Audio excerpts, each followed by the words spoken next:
Ladies and gentlemen, it's 6:02. This is a city council meeting and a board of adjustment regular meeting.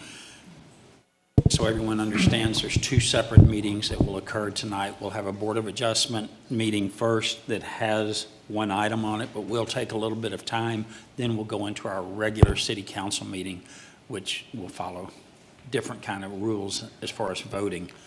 That being said, Diana, would you please call roll? Mayor Folds. Present. Mayor Pro Tem Manassian. Here. Councilmember King. Here. Here. Councilmember Crowe. Here. Councilmember Parks. Here. You have a quorum. Thank you. We have numerous members of our staff and also consultants present tonight to help us work through this meeting. Get right onto it with the Pledge of Allegiance. Wade, would you lead the pledge? I pledge allegiance to the flag of the United States of America, and to the republic for which it stands, one nation, under God, indivisible, with liberty and justice for all. Thank you, sir. We're now in the Board of Adjustment. The first item is a public hearing, discussion, and consideration of approval of variance 2025-002, a variance request to allow a commercial building associated with the Dripping Springs Sports Club to be larger than 100,000 square foot limit in the Planned Development District Number 6 zoning district for a property located at the northwest intersection of Canyonwood Drive and US Highway 290. This presentation from the applicant, Mr.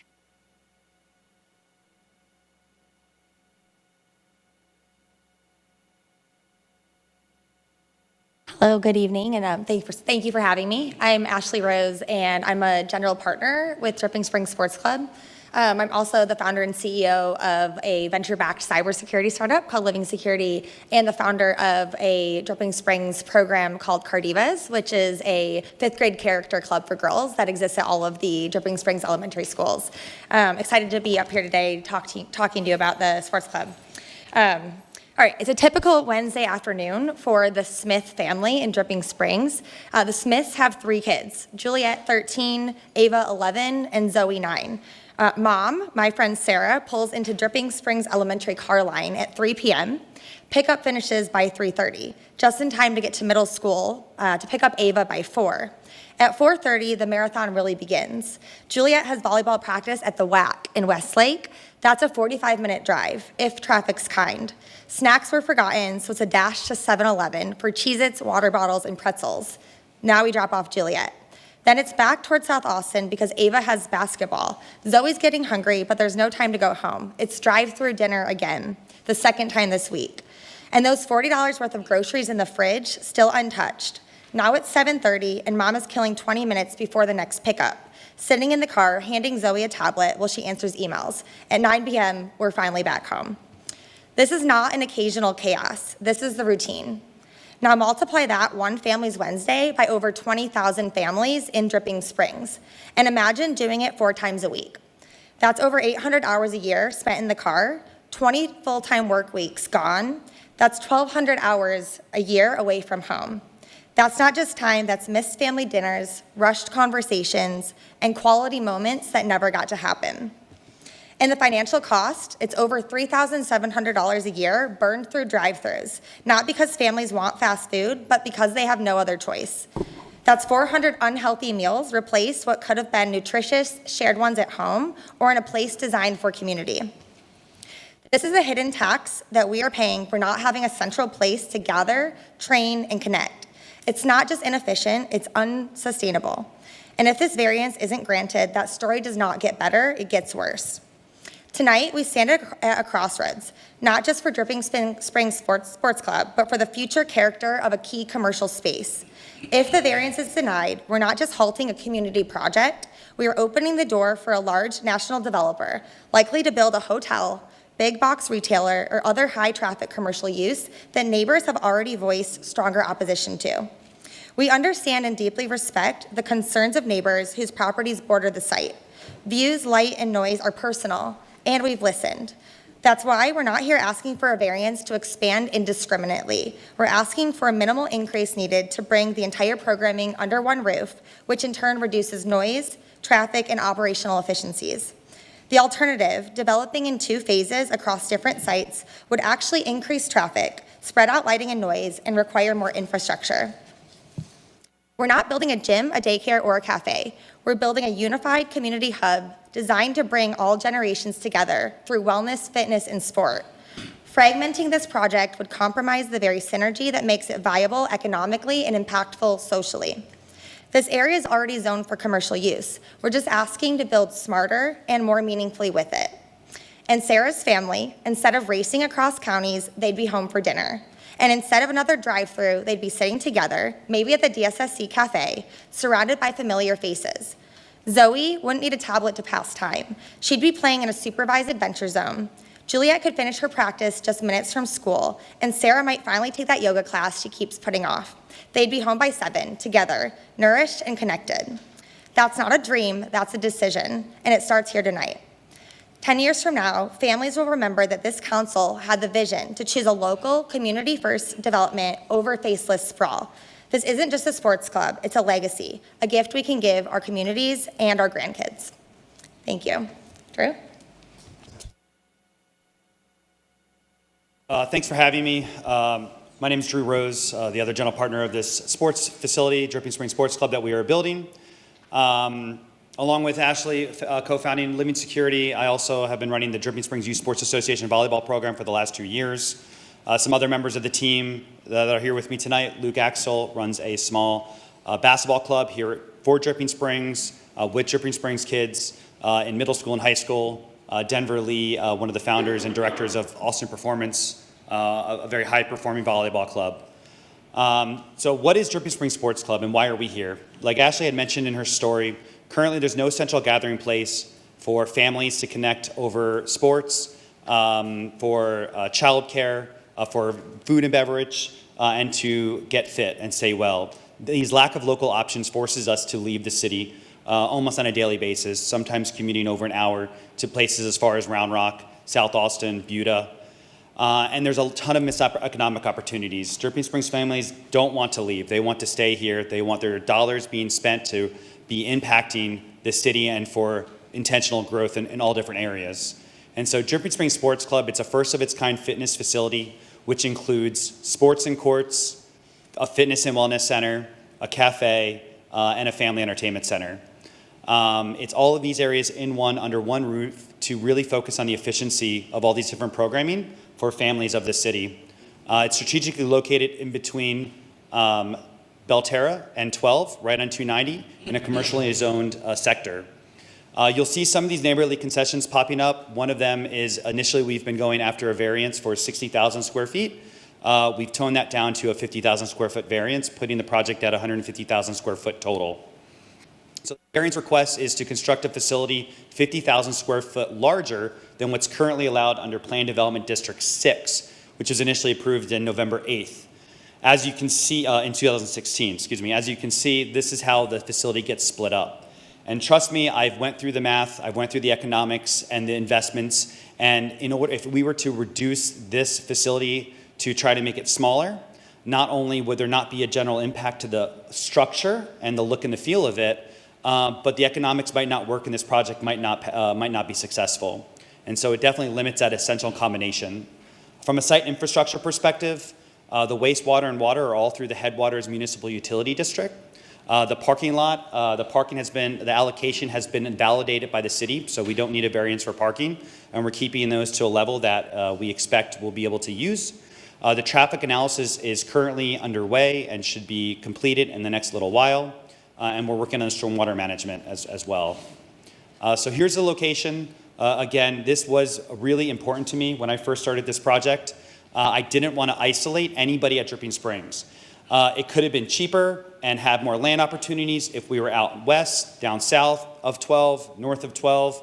But as the two most highly populous areas, being around the 12-290 corridor with a lot of those new developments, as well as the Belterra, High Point, kind of East Dripping Springs, this Headwaters location is the most ideal for all of Dripping Springs community to be able to access and not feel like they're crossing sides, as some of us may feel when we're having to drive across 12 to go to the school and we're on this side of 12. The community has spoken. This is a map highlighting the opposition letters as well as the variance letters in support. As you can see, almost exclusively, the only residents of Dripping Springs in opposition are in the headwaters and Sunset Canyon, and valid, and there should be some concern. And I'm here to continue to be a voice, an ear to their voice, and to understand what their concerns are.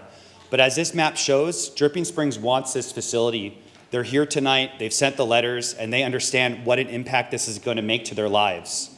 After the last planning and zoning meeting last Tuesday, I was able to meet with a member of the Headwaters community, and he was able to help organize a town hall on just Saturday, 3 days ago. We had about 40 residents show up, and we worked through a presentation for about 75 minutes, where not only was I able to help give them and help them understand the history of this commercial tract in front of their neighborhood, also talk about their concerns and what are some concessions that we can make in order to not make it feel like this is as an enormous of an impact as it is. And the results were pretty amazing from my perspective. I had many emails and conversations with some of those residents that at one point were against this variance that are now for this variance. Just by giving them that ear and that time, understanding their concerns and talking through the impact of this project. And the central theme of that conversation and the subsequent conversations really came down to, if not us, then who?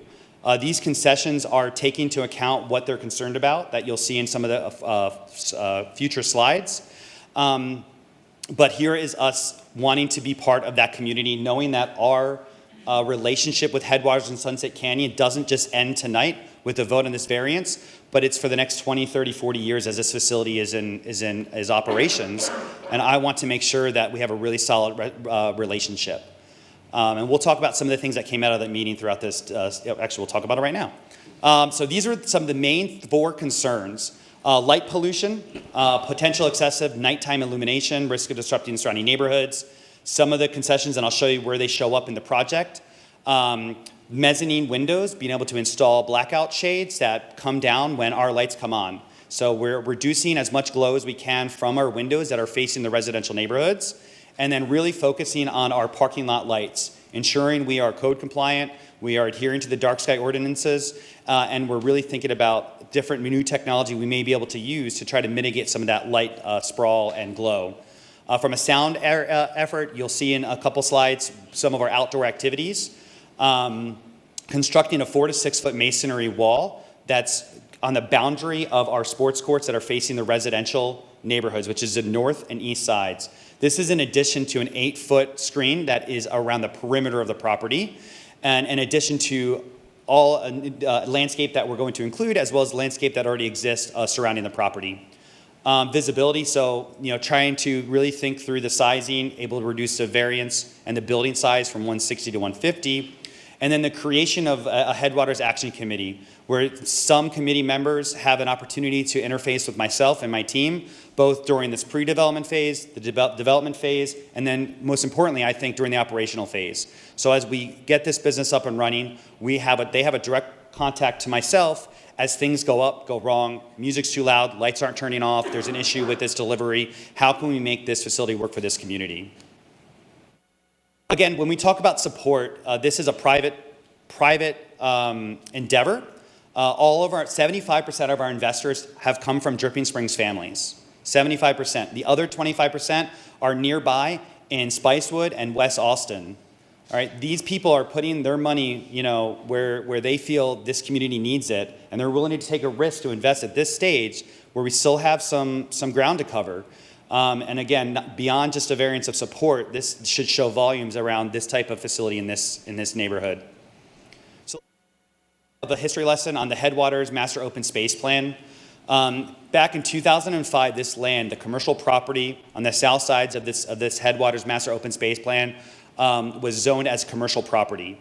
At that same time, over 1,000 acres were dedicated for park throughout that neighborhood. 333 acres were for lots, streets, right-of-ways, and then the commercial annex was just 166 acres. Now, as I understand it, I wasn't here that year, I think I might have still been in high school, the economic success of this project really relied on that commercial property and the potential sales tax implications of that becoming part of the city of Dripping Springs.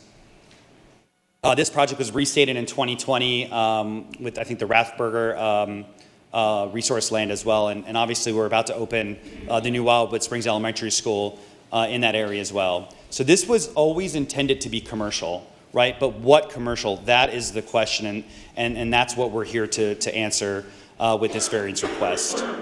So let's just talk about the land to start. So this is the site plan for Dripping Springs Sports Clubs as it is today.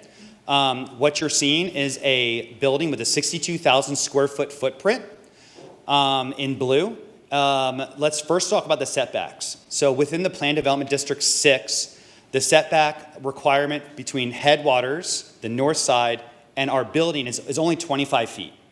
Our building is 325 feet away, so a 13x increase of a setback. On the Canyonwood side, the setback is 50 feet, and we're 151 feet away, right? So this, from the very beginning, this didn't require any neighborly concessions. I did not want to be on top of these neighbors, right? I wanted to try to make a facility that made sense and that wasn't on top of these backyards, because I live 2 neighborhoods away, and that's not what I would want either. You can see the neighborly concession of adding that masonry wall. That should help with some of the light glow and sound absorption around those courts, which are the exterior of the sports club. On here, you see the current entrance exit into Canyonwood. In the future, and what the traffic impact analysis is going to help us identify is these other entrances and exits onto 290. And so it's not everybody coming in onto Canyonwood and everybody leaving on Canyonwood. There will be options on how we can enter and exit this property. Also, 550 parking spots spread out through the land. It's not going to appear to be just one big, giant Costco-sized parking lot. And in a couple slides later, you'll see how this design of the parking lot allows us to spread out the landscape and the new trees that we'll be planting once we get to that phase.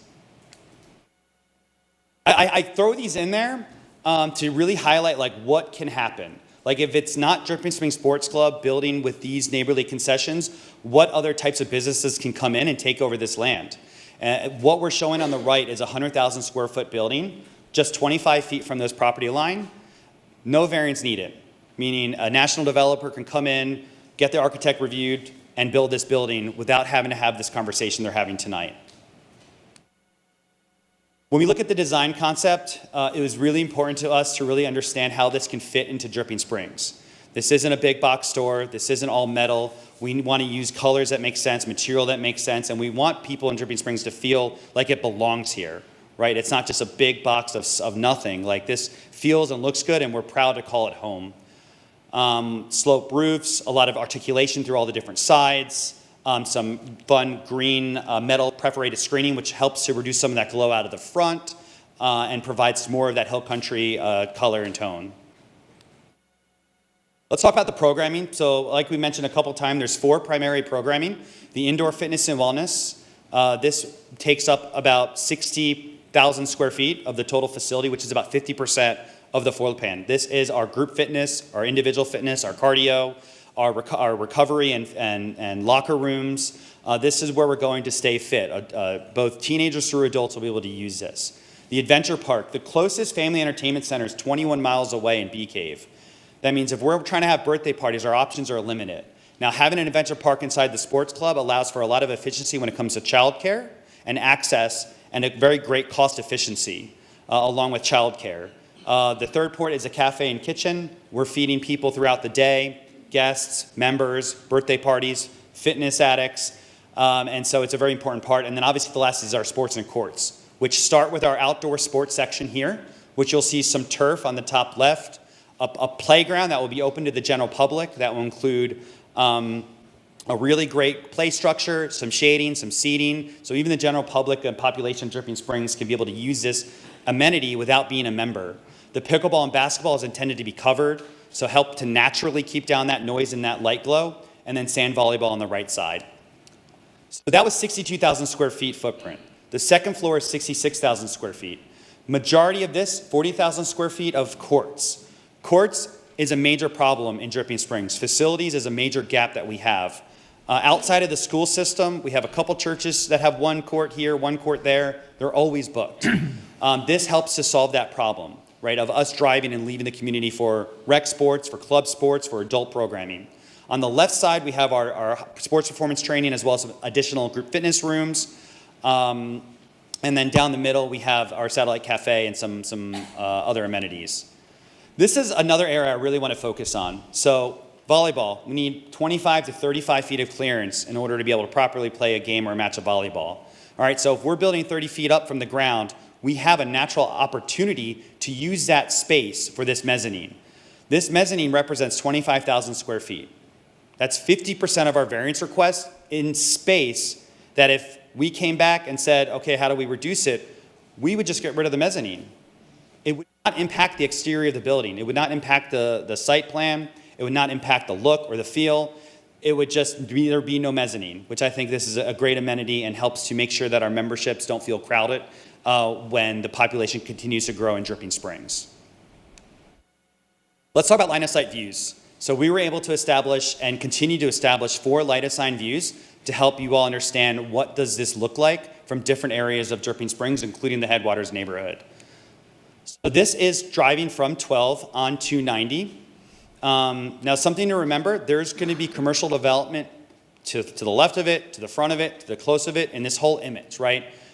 You know, we are the first ones to develop on this land, so obviously it looks a little, sticking out, but eventually there will be more buildings to make that fill in with other commercial development. Because of the topography, looking at this facility from 290 directly, it's very challenging to see. This is showing, we're 600 feet, 700 feet off from the road, and it's behind a hill. So this is intended to show that we're not going to be able to see the facility standing directly in front of it. And then same driving from 290. As you're driving on 290 from Alston, this is the northbound view. This is Christian Brothers, Moon Valley Nurseries. It's still hidden. Again, the way the topography works in this area of town, it's very challenging to see. So this is a line of sight view from Iron Willow Road. Iron Willow Road is the Phase 3 development of Dripping Springs that backs up to the commercial property. There's currently 2 houses in this vicinity out of about 12 that are on the south side of that road that are currently sold or occupied. This is what it looks like from those houses. I mentioned this neighborly concession to start. I think installing shades, blackout shades that go down during dusk and sunup makes a lot of sense to me. Especially as from a volleyball point of view, I don't want that glare anyway, right? So let's use those shades to our advantage and then have daylight during the day.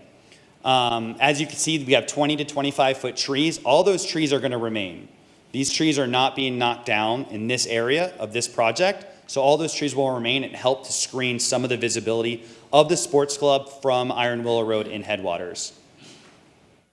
Consider the alternative. Under the Planned Development District 6, there are 2 hotels that can be developed up to 65 feet tall, 25 feet from the setback. This is what it would look like.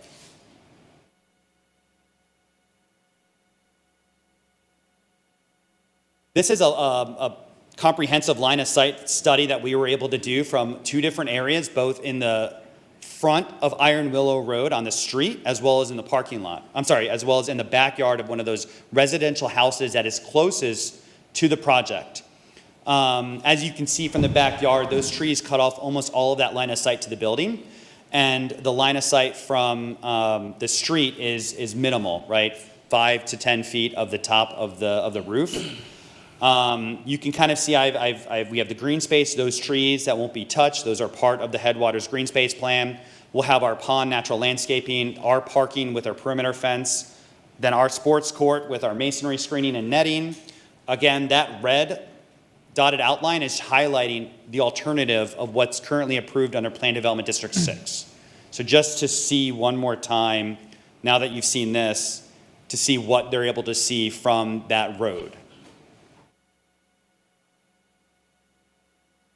Tree preservation, this topography is challenging. We are going to have to cut down a lot of that hilltop in order to properly build any potential commercial real estate, not just ours.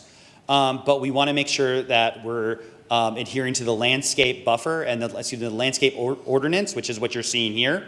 We're able to retain both 2 heritage trees on the west side of the facility, as well as there's 3 areas of regular trees that you see highlighted in yellow, both on the eastern property line, inside of our courtyard, and on the western property line.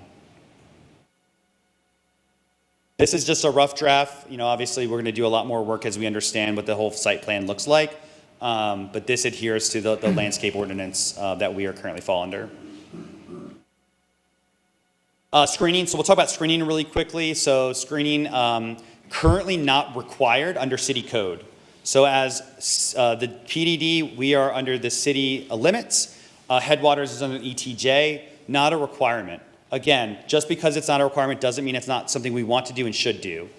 So we're committed to a screening between the perimeter, so beyond the parking lot, between the north and the eastern residential sides, to provide the light mitigation from parking lot traffic, the visual privacy, sound pollution, and again, that we want to maintain an aesthetic compatibility.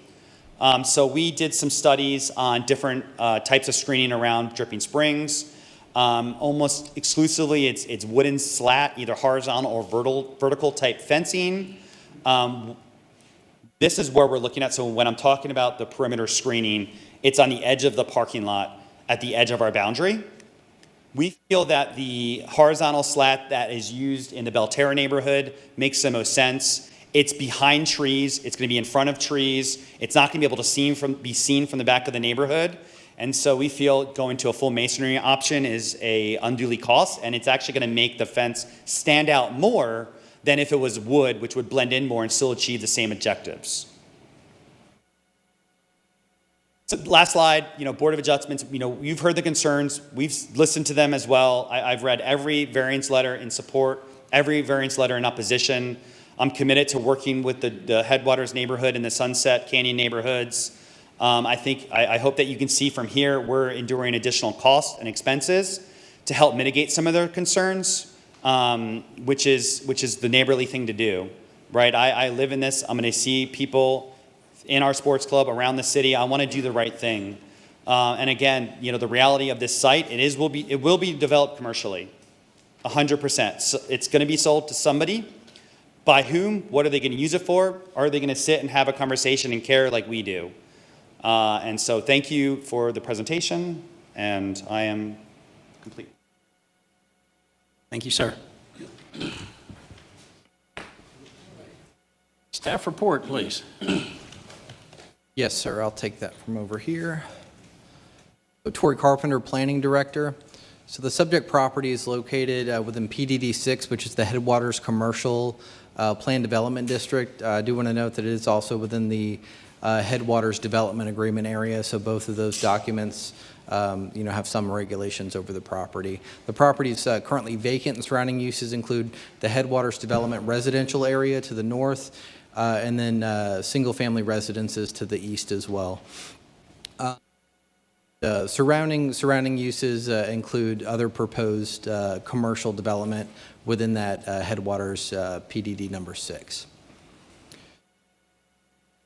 The request is to allow a building over 100,000 square feet within that commercial services or that PDD 6 zoning district. Would have a 65,000 square foot footprint and would be a 3-story structure.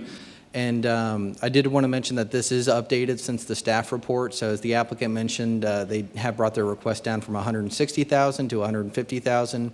So this chart references that update, indicating a 50% increase as part of this variance request. To highlight some of the post-entitlement processes, assuming that this variance were approved, they would still have to go through a series of permits with the city, including an alternative exterior design for the building itself, a site development permit, building permits, and sign permits as well.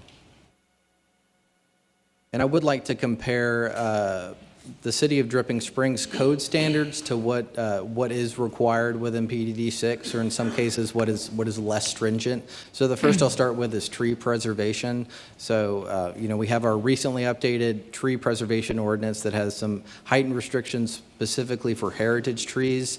That ordinance doesn't apply, or I'll say that the tree mitigation section of that ordinance doesn't apply, but general landscaping standards do apply.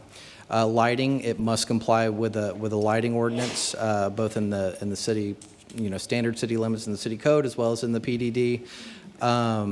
In terms of building height, it varies within the city code depending on zoning district, but on the maximum side, it's 2.5 stories or 40 feet. This PDD allows up to 4 stories or 55 feet in this case. Maximum building size, again, in the code, it varies depending on zoning district, but of the districts that restrict zoning size, 50,000 square feet is the maximum, and in the PDD, there's a 100,000 square foot maximum. And there's a note in there that any building over 50,000 square feet requires an alternative exterior design approval. So that's approval reviewed by the city architect and considered by the city administrator to ensure that they're heightening and enhancing the architectural features of the building. And I do want to mention, we're referencing gross floor area of the building, and that's distinct and different than the building footprint itself. So the building footprint in this case is 65,000 as part of this request, but the gross floor area within the building, combining all of those stories, is 150,000. And I know that there was some question related to hilltop preservation. So the development agreement, which again has some regulation over this site, did designate 5 protected hilltops. And within the PDD, the commercial area, no area within this area was designated one of those hilltops. So this image references in green those protected hilltops. In the red area is the proposed sports club, Dripping Springs Sports Club site. And for reference, I've included some of the illustrations that the applicant provided, but I did want to note that his presentation has some more detailed illustrations with some photos, so we can refer to those as well. Site plan for reference, aerial for reference as well. And just to touch on the zoning again, so Headwaters residential is the area to the yellow. That's the development agreement. Everything in that teal color is the PDD, and everything that's not part of a color is the ETJ. And we also have the variance criteria here. We went in the staff report and did an analysis, outlining each one of these variance criteria, but we can pull this up for reference if needed. But in short, staff does recommend approval of this variance request with the following conditions.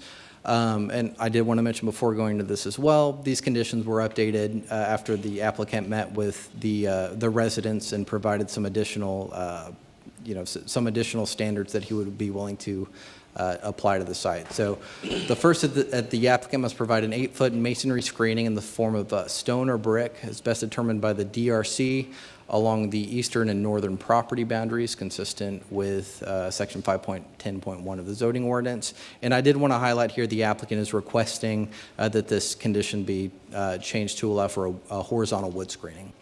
Second condition is that the applicant shall submit an alternative exterior design application for review and approval prior to submitting a site development permit application. 3, that the gross floor area of the building shall not exceed 150,000 square feet. 4, that the applicant shall install 4 6-foot masonry walls with supplemental screening along the northern and eastern property boundaries of the outdoor sports courts. 5, that the applicant shall install timers and blackout shades on mezzanine level windows facing residential areas to shield from sunset to sunrise, and shall use fully shielded downward facing parking lot fixtures with motion sensors and timers. 6, prior to obtaining a certificate of occupancy, the applicant shall establish a neighborhood advisory board with representatives from Headwaters and Sunset Canyon, meeting at least twice annually during the construction and the first year of operation. And I did want to note, this is the end of my presentation, but I did want to note that with this being a zoning variance, the Board of Adjustments must provide a supermajority vote in favor to approve this request. And that concludes my presentation. Thank you, Tori. Very helpful. Moving down to Planning and Zoning Commission report. Mr. James. Okay, between Tori and the applicant, I think they covered it pretty well, so I'll try not to be repetitive. The applicant first met with Planning and Zoning Commission at our April meeting, and although we focused on the variance request, which is what this is all about, we couldn't help ourselves but ask questions about what the building might look like. And so we handled it much like we handled the HEB discussion. We had a preview, and we asked HEB to come back and give us more information about what the building might look like, what the views might be, and so on. The applicant came back in May and addressed all of those concerns, which included some of the things you heard about tonight, the views, the screening, the trees, the exterior design, traffic lights, and so on. We considered the staff report, which at that time recommended approval with 2 conditions. That was that they had to submit the alternative exterior design, and the 8-foot stone wall screening was also a requirement. During the May meeting, 8 people spoke at our meeting. 7 were in opposition, 1 was supportive. The basic concerns were the same ones you heard here tonight: views, screening, trees, the traffic, exterior design, lights, and so on. At the May meeting, we also had 66 written comments that we were able to review in our packet. 86% of those 66 were supportive at that time. 14% were opposed, with the concerns that we've already outlined.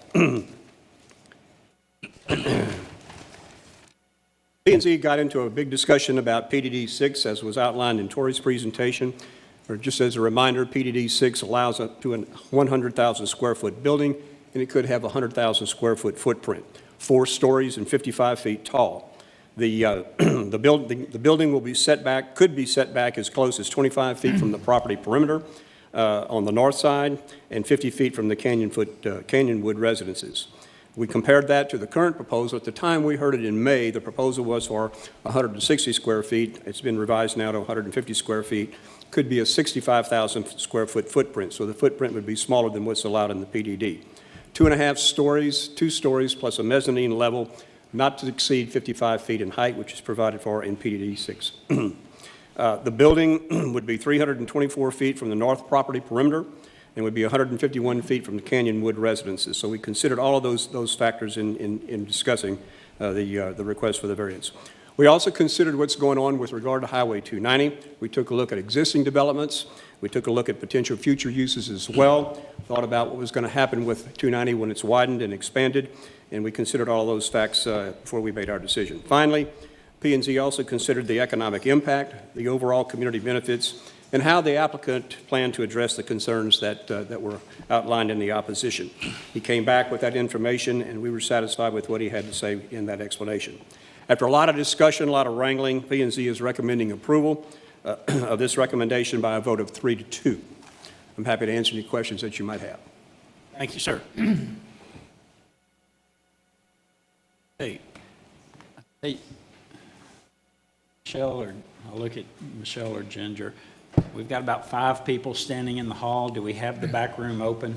Yes, we use that for fire. Y'all are going to need to go into the back room. You have access to everything if you're signed up. Oh, wait, we have 2 chairs available in here. 3? I can't see them, so I apologize. 3 people who would like to come in.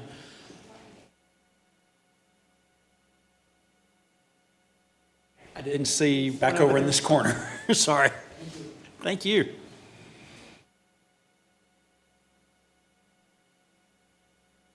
Okay. We're going to hold a public hearing to this item. We're a little different than planning and zoning. We have a 2-minute time limit. There will be a clock that monitors the time. After 2 minutes, Diana will say time. At that point, you have 10 seconds to cut it off. So please respect that for everyone so that we may get through this, hear what everyone has to say. Many times you may want to just say, I agree with what was just said, but it's strictly up to you. It's 2 minutes. With that being said, Diana, will you call the list as you have it? Yes, Mayor. The first person signed up to speak is Jason. Yes. That's why I had What her is your say last it. I name, couldn't sir? read your writing. Okay, thank you. As I just said, my name's Jason Certain, a 9-year resident of Dripping Springs. Spent 23 years in public education, 15 years of those as a campus principal. The last 8, 2014 to 2022, I was a principal at Dripping Springs Middle School. One thing you learn over and over in public education leadership is that extracurricular activities are vital to successful students, which turns into successful schools and therefore successful communities. Dripping Springs Sports Club can provide a huge role in our community's overall health by our students and families. Besides being a drip educator, I was also a Tiger dad. Both of my daughters played volleyball at Dripping Springs High School, both representing Dripping Springs High School at state championships, the youngest one winning it all 2 years ago. When we got here in 2015, it became pretty apparent that to foster my kids' pursuit of that passion, we would have to go somewhere else. We're going to have to sacrifice. Driving to Westlake, as mentioned before, Round Rock on a Tuesday night, spending gas, money on food, private lessons, club team practice, and tournaments. And I imagine future families and past that were not able to make those same time and financial sacrifices. If we had Dripping Springs Sports Club, we could provide those for those parents and kids. In short, I am in favor of the Dripping Springs Sports Club. Thank you. Thank you, sir.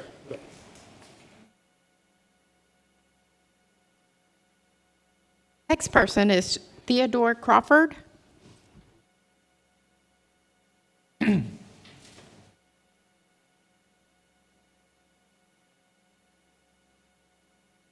Not quite tall enough. My name is Theodore Crawford. I live at 571 Moonlit Stream Pass. Headwaters and Sunset Canyon residents still have significant concerns with this potential development, as I'm sure you'll hear today. Last week, Chairperson James noted that despite us having 12 or so concerned residents show up to the meeting, DSSC still had significantly more letters of support. I believe the count at the time was 49 in favor and 13 against. Well, neighbors received that message loud and clear, and as of Friday, that number stood at 55 letters in favor and 75 opposed. The opposition is naturally centered around the residents most affected, and every day that passes, more people are learning about the project, and more people are choosing to stand up and have their voices heard. I understand that DSSC holds the unenviable position of being the first to develop this land. In all likelihood, whatever went up there was going to cause a stir. But the reality of the situation is there's a deep fear for a lot of folks that allowing this variance to pass will set a dangerous precedence. Not just for the remainder of PDD 6, but for the development along the 290 corridor as a whole. And while I understand that this vote today is supposed to be narrow in its scope and limited solely to the merits of this particular variance request, that's not all that's on the minds of the concerned residents here today. PDD 6 already grants a generous exception for building size, allowing 50,000 additional square feet for buildings. That in itself is a lot, but the decision was made 9 years ago, and that's what the residents in Headwaters and Sunset Canyon have come to understand and expect when development of this land eventually began.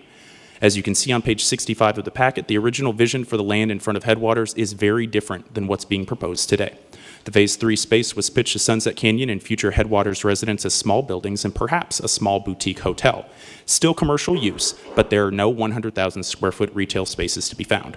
As Mr. Rose mentioned, should this variance eventually pass, this is a long-term commitment, not just between DSSC and the city, but DSSC and its immediate neighbors, the residents of Headwaters and Sunset Canyon. Right now, we're in the early phases of collaboration between the two sides. And while I appreciate the concessions that made it into today's presentation, I would still like to give it some time for ideas to be shared and improvements to be implemented. In closing, I want to be clear that I can't yet fully endorse the variance request, but I hope that... Time's up. Thank you very much. Thank you.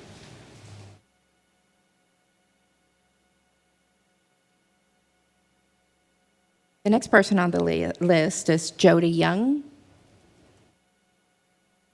Good evening. Thank you for having me. My name is Jody Young. I live at 113 North Canyonwood, and I agree with many of the concerns that were brought up earlier and really won't focus my time on those, but really want to focus on the things that affect me directly. My house is the third lot in with a pool and will be directly behind the volleyball courts. And as you are looking and washing dishes in my house, you'll be able to see the building from my back windows. That is something that will decrease the value of my home and really provide a non-enjoyable experience while being in our own backyard. I think that when we bought in 2017, it was the understanding of a low-rise development, and really thought that was, we accepted that as a possibility. Looking out my back kitchen window at trees now to a building is really something that would be very unenjoyable and really doesn't give me very many options to stay within Sunset Canyon.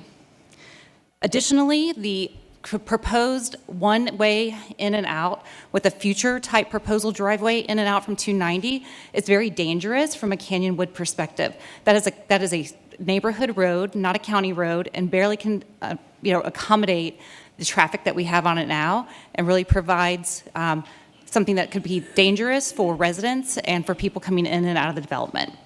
Thank you. Thank you, ma'am. The next person on the list is Mark Bennett. Hello, I'm Mark Bennett. I live at 1305 Oak Meadow. We're in the back of the neighborhood, but we drive out through North Canyonwood every day. This proposed three-story sports complex at 100,000 square feet has a footprint that's 3 times larger than the Moxie Gym and would be about equal in size to the massive HCI sports and fitness facility on BK Parkway. However large either of these facilities are, neither loom over an established neighborhood on a 1,300-foot hill. This proposed variance at 60 or 50% increase in the approved square foot for this location. This project, if it allowed to move forward, should be required to work within the approved size allowance. In terms of scale, this project far exceeds the H-E-B store and rivals Home Depot in size, but both of these businesses serve the entire population of Dripping Springs, not just the subset of young families who would benefit from this facility.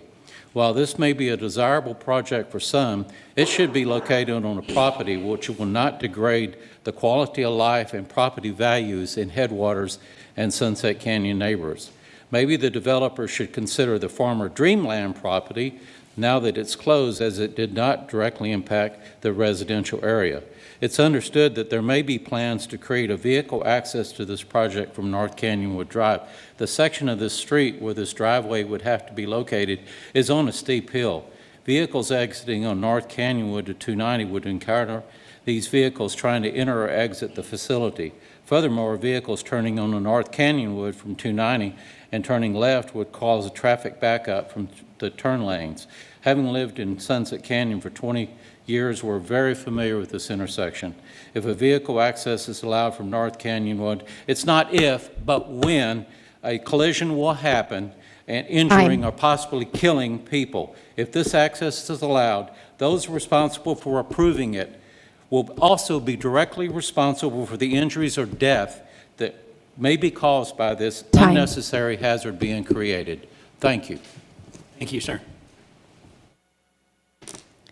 Next is Zach Wallace.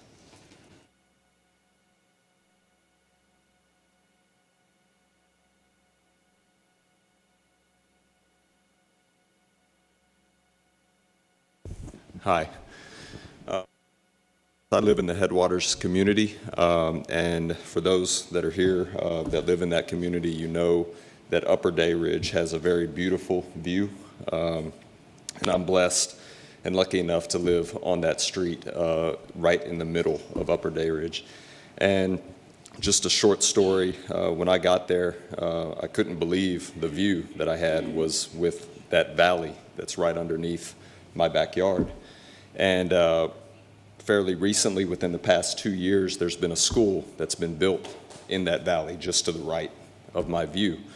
And when I stand outside in my backyard, my view is now impeded by that school. But one of my clients, I work in the HOA gym of the Headwaters community, and I have about 25 to 30 clients that I meet with on a weekly basis. Every single one of them support this club. And when I spoke to one that lives right next to that school that has lights, the construction lights, going into their home at night, she said, Zach, I hate that, but at the same time, I know the benefit that it's going to have to me, my kids, and the entire community. That's why I'm here tonight in support of Dripping Springs Sports Club. The impact that it's going to have to communities, not only the Headwaters community, but every person, every family that's in Dripping Springs. We can't even think about that fully right now. The opportunities that kids are going to have is the most important. I think that Drew touched on a lot of issues. I know that those are valid concerns that people have brought up, And I know and hope that they're going to work with people in the community as well. It's my hope that the City Council approves this club because of the things that I've said today and the benefits that the amenities that this club is going to bring to the city Time. of Dripping Springs. Thank you. Thank you, sir.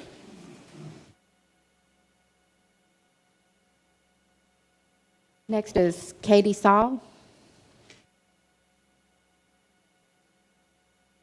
Good evening, Mayor and City Council members. My name is Katie Saul, and I'm speaking tonight in support of the Dripping Springs Sports Club, not just as someone involved in the project, but as a Dripping Springs native who truly understands the impact a strong community facility can have on people's lives. I'm currently a sophomore at Texas A&M, and for the past 6 months, I've had the opportunity to intern with the Dripping Springs Sports Club. It's been an incredible learning experience that has only deepened my belief in what this project can offer to our town. Back in high school, I worked at the YMCA, and it was one of my favorite jobs. I made great friends, had fun, and saw firsthand how valuable it is to have a place that brings the community together. It wasn't just a gym. To many, it was a place where families connected, kids found their role models, and where I learned how rewarding it is to be a part of a team that serves others. That's the kind of environment we want to create at DSSC. This project isn't just about building a fitness center, it's about building opportunity. The sports club will provide a wide range of jobs for people at all stages of life. High school and college students will have the chance to get real-world experience in a supportive environment, whether they're working the front desk, helping with summer camps, or assisting in childcare. It's the kind of first job that teaches responsibility, time management, and teamwork, skills that will last a lifetime and carry over into any career. Beyond that, we're creating long-term roles for professionals in fitness, childcare, hospitality, and facility management. This project will support careers, not just part-time work. Each of these jobs will support local families while keeping more talent and energy right here in the heart of Dripping Springs. Not only that, it's also a much-needed resource for the community. With youth programs, after-school care, fitness classes, and rec leagues, the facility will serve every age group, from babies to seniors. It's more than sports. It's about creating a space that promotes physical, mental, and social wellness while also fueling our local community. I'm proud to be a part of a project that truly embodies what Dripping Springs stands for: family, community, growth, and opportunity. This isn't just about a building, it's about creating something meaningful for the people who live here. I hope you'll join us in making this vision a reality and in building a stronger, healthier, and more connected future for our town. Thank you for your time. Thank you. Evan Payne.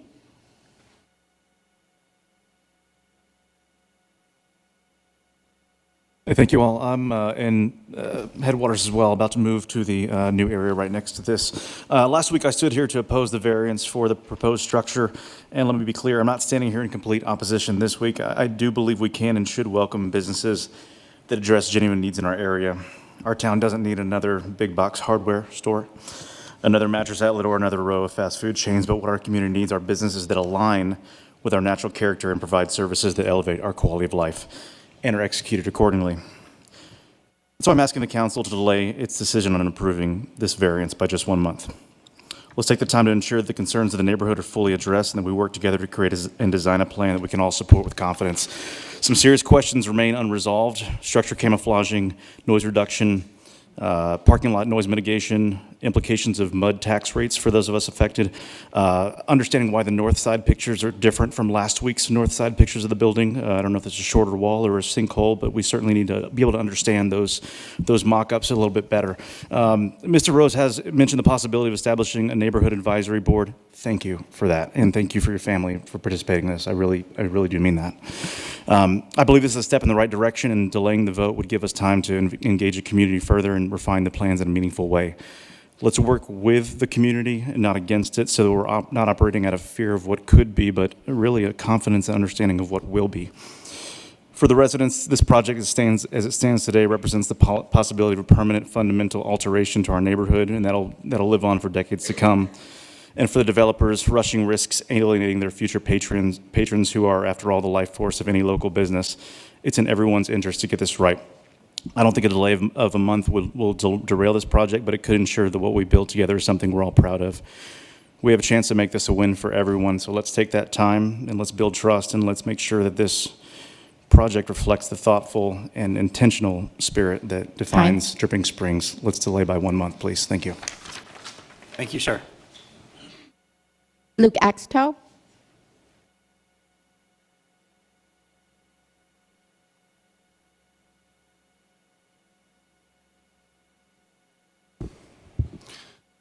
Hello, my name is Luke Axtell.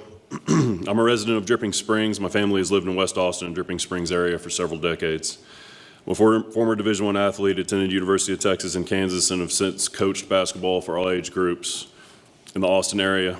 I consulted for Hill Country Indoor during the development phase of that project as well. We're very appreciative of the City Council for taking the time to look at this project and for considering the unique opportunities that Dripping Springs Sports Club will bring to our community. We're excited to serve Dripping Springs and make world-class resources available to our families. My wife Monica, my son Ryder, and I have lived in Dripping Springs for over 10 years now. We started a select basketball and training program called TCG, Tenacity, Courage, Grit. It's the only select program of its size that's made up entirely of Dripping Springs ISD families. One of the most difficult challenges in expanding our mission and reach is the limited gym space in Dripping Springs. Drew and I are actually stepping on each other's toes when vying for gym rentals for volleyball and basketball. As an example, because of scheduling conflicts and gym space shortages, our 10th grade team had to hold practice at Rooster Springs Elementary on rubber floors, which is not the safest thing for high-level athletes. After pursuing a solution for years, I joined the DSSC team because I firmly believe that this locally owned sports complex will keep the best interests of this community at heart and will provide the most viable path to overcome the challenges and shortages facing us. In addition, reducing drive time and avoiding Austin traffic to attend practices and games will improve the lives of our families and parents who are juggling multi-sport and multiple kid schedules. And all of its components will create jobs. Several Dripping Springs High School students have already been hired for our summer intern positions in hopes of gaining experience in sports management prior to college. With your approval, DSSC will serve as a cornerstone of our community and will offer a multitude of opportunities to further unite our population with a common purpose and a common location. Thank you for your consideration. Thank you, sir. Katie Ware.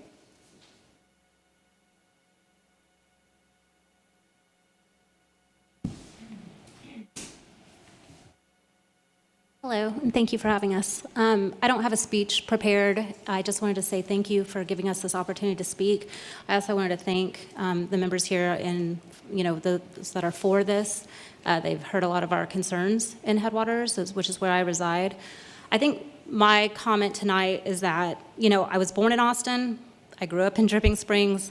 I brought my family here for a reason. The community, the growth that the community opportunities have. And I didn't want to live in Lakeway, and I didn't want to live in Austin. And so for me, I'm looking at this as an opportunity to do something amazing for our community. Every comment tonight has completely valid justification and excitement for me personally as a parent. But as a member of this community, I also think that there's an incredible precedent that can be set here.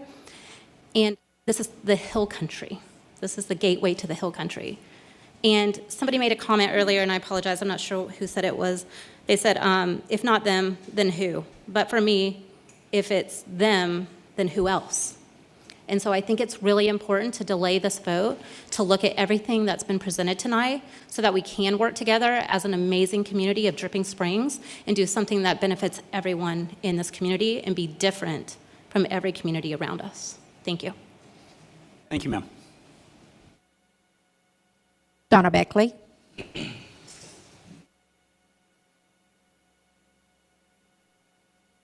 Hi, my name is Donna Beckley. I am a 10-year resident of Sunset Canyon neighborhood, and I'll be completely transparent. I came here with this speech to ask you to deny the variance outright, but after listening to Drew's proposal, I am encouraged by some of the concessions that he's making.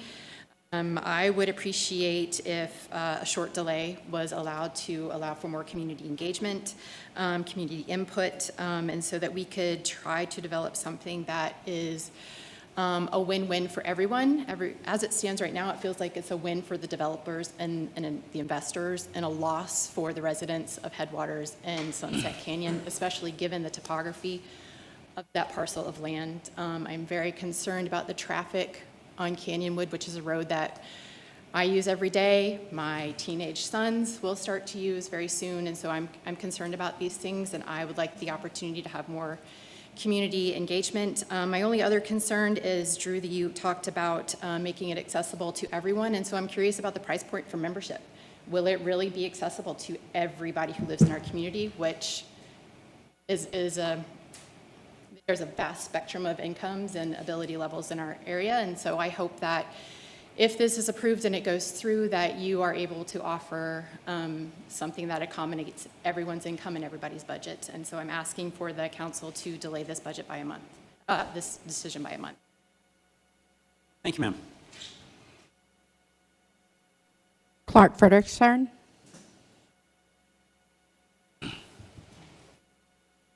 Hello, I am a Headwaters resident, and I am in full support of the Dripping Springs Sports Club, and would really hope y'all vote for this variance. A couple of things. One, as they mentioned, their build lines at being 324 feet when they only have to be 25 feet, that they're going to be 151 feet away from Canyonwood when they only have to be 50. Those type of concessions show incredible responsibility, consideration, and thoughtfulness for us as a community, that they would do that when they don't have to at all.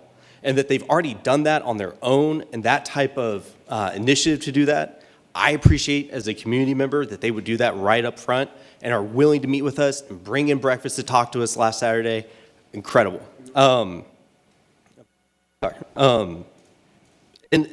I just think for a city, who else would you want to partner with than a project that's willing to do that up front, right? That's responsibility. The point of variances is so that we don't miss opportunities that are great for the city.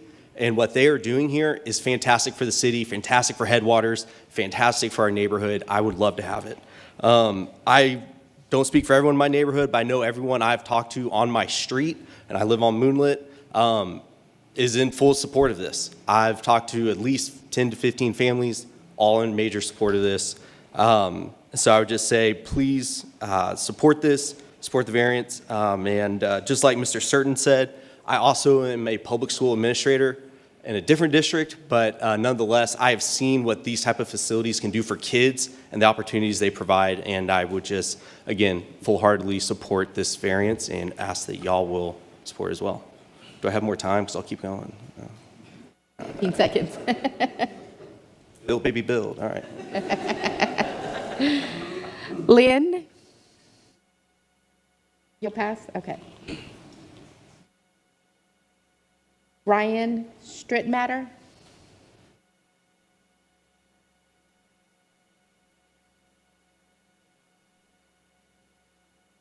Thank you. Ryan Strittmatter. I have a moderate view of this project, but as a resident of Sunset Canyon, we are against the use of Canyonwood Road as an access point.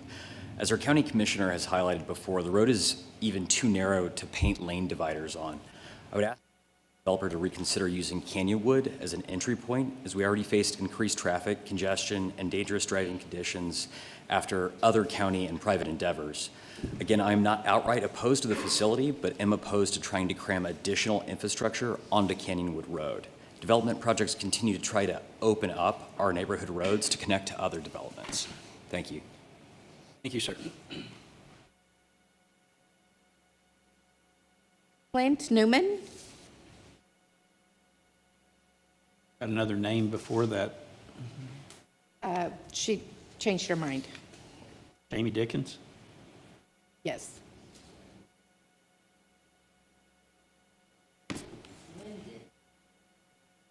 Yeah, I thought Jamie Dickinson? Lynn Irby did, but you hadn't called Jane Dickens. She just came up and changed her, yes. Okay, thank you. I just wanted to make sure we didn't miss anybody, okay? Clint Newman. He's coming down the hall. Okay.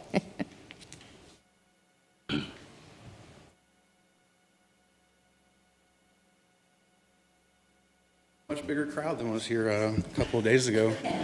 Good evening, guys. My name's Clint, 10-year resident of Dripping Springs, been in Sunset Canyon the whole time. If this will play, I want y'all to listen to something.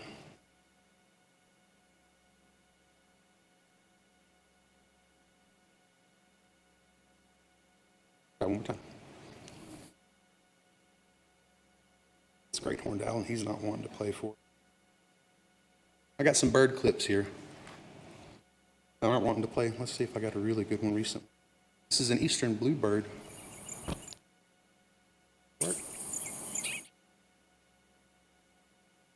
I've been playing and doing what I want, but that's okay. There are dozens of bird species, all kinds of critters up on that hill that you guys are going to miss out on if you haven't hiked out there and walked around up there. I think the really important thing that a lot of folks are trying to make note of tonight is the aesthetic. We've been talking about the aesthetic of the 290 corridor and what really is important to all of us. I genuinely appreciate Drew's recognition of the community concerns and the concessions that they have presented here tonight. I think those of us, we're worried about the aesthetic.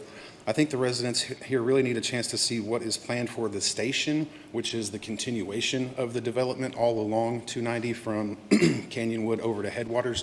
That's another Oryx development. That whole arroyo is going to be lost and completely destroyed. And I think what we're letting happen here, if we're allowing all of these continual concessions for developers, is we're just setting a bad precedent for the future and letting folks know that they can come in and do whatever they want as long as they just ask in the right way here. The bigger picture is to look at what's being destroyed and look at just go hike it, go walk through it and go see what's out there, go listen to the nature that's out there. I've heard a lot of the concerns about community and wanting kids to have good places to go out. They're already there. You can go out and, again, hike it and walk it and ride your bike through it. It's all free. Time. Y'all have a good time. Appreciate it. Thank you. Thank you, sir. We appreciate it. Lee Carlson? It may be, oh, okay. Hello. Hi. I'm Lee Carlson. That's my house right there, that top upper right one. That's kind of looking, it's not going to be like direct kind of line of sight. I moved here about 45 days ago. I moved here from Brooklyn, New York. I lived there my whole entire life. Grew up in apartment buildings, right? And I looked all over the country. Luckily enough, I get to work remote. And I had the ability really to, hey, I can live anywhere I want, right? So we went on a tour, checked out a lot of places. Austin has always been a dear place to me. Been here dozens of times. And I was looking at places like Liberty Hill. I was looking at places like Georgetown and Round Rock. And 15 years ago, people were telling me, hey, you should come out here, you should move. And those are the kind of places to go. Fast forward to today, and Dripping Springs is kind of like that new place, right? And you guys are in a really tough spot because, like, on one hand, you got economic development, you got the community, you got the health. I agree with a lot of what Drew is proposing and the need for the facility and what all the educators are speaking about. I've personally reached out to several people to kind of validate all this, and it is true. So on one hand, I do agree with that, and I would likely be going to the sports club, and my daughter would be going there as well. On the other hand, like, you guys also have a kind of commitment and promise to the residents and why I came here. And everyone looks at me like I'm crazy. They're like, why'd you guys, like, you live where? You live in Dripping Springs? Like, no one kind of knows where it is. And so I start to point it out to people. But I think the sense of the community is really good, the education that's going, the economic development that's here, and the property is really beautiful for the line of sight. I think Drew has acted in good faith and extended his hand. He's came, he personally went on site. He's brought his family to come and hear our concerns. He's altered some of these proposals to address those concerns, and I'm in favor of kind of delaying this just, I think, at least a couple more weeks. I think he's more than willing to work with us. I think there is a way to kind of camouflage the back of the building so it blends in with the national scenery, kind of like with the residents for those future residents. And I think there's also things they can do with light and pollution control. So I think we can work together, and he's acting in good faith. Thank you. Thank you, sir. Last person on the list is Alexa Crawford. That's my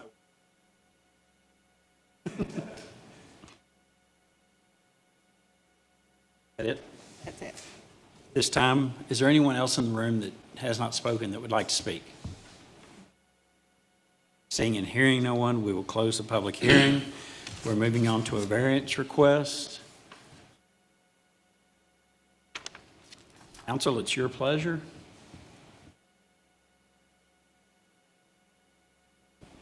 I have some questions, but given that we just had a council member walk out, and a 5-minute break, could we take a 5-minute break?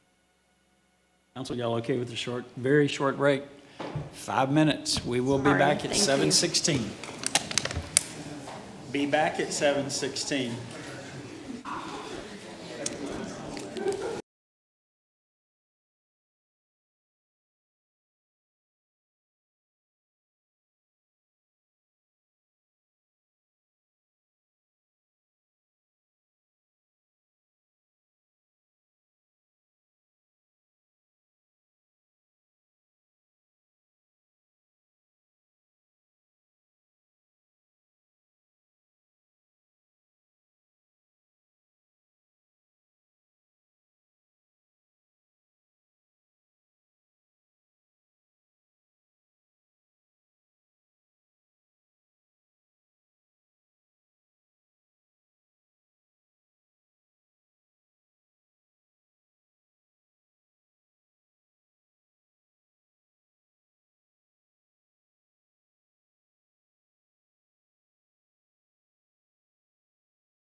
Start talking, Mary. All right, let's get going. It is actually 7:18. We are back. Council, we've heard from numerous residents. We've heard from the applicant. We've heard from our staff, Planning Zoning Commission. It's your time to ask questions. Make a motion. I can kind of kick us off with, I do have some questions for Tori. Could you go back actually to the applicant's presentation? Because this is mostly a question to you. So he had one that shows the, actually, yeah, go back to the one right in front of that. So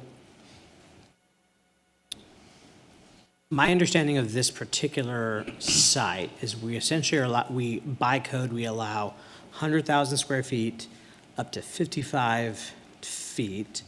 And so they're essentially, by moving it up, the building footprint itself is actually smaller than 100,000? Is that That's right. your understanding? Yes. What, do you know what the exact square? 65,000 is my understanding. Is the actual footprint versus? The footprint of the structure. Okay, okay. I So heard 62 in the presentation. Did I just mishear that? That updated, okay.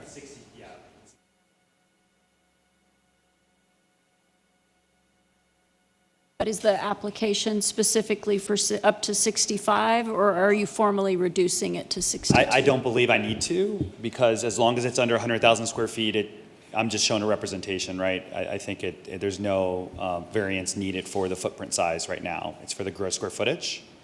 So whether it's 62 or 65, I think it started at 65. When we reduced to 150, it dropped down to 62. Right, so that's supplemental information to the variance request, which is based on gross floor area as opposed to the building footprint. So those are two distinct numbers, if that makes sense. I'm going to come back to that. I'll let you finish your yeah, thought. so yeah, and it might be best, Drew, if you just hang out this way, down back and forth.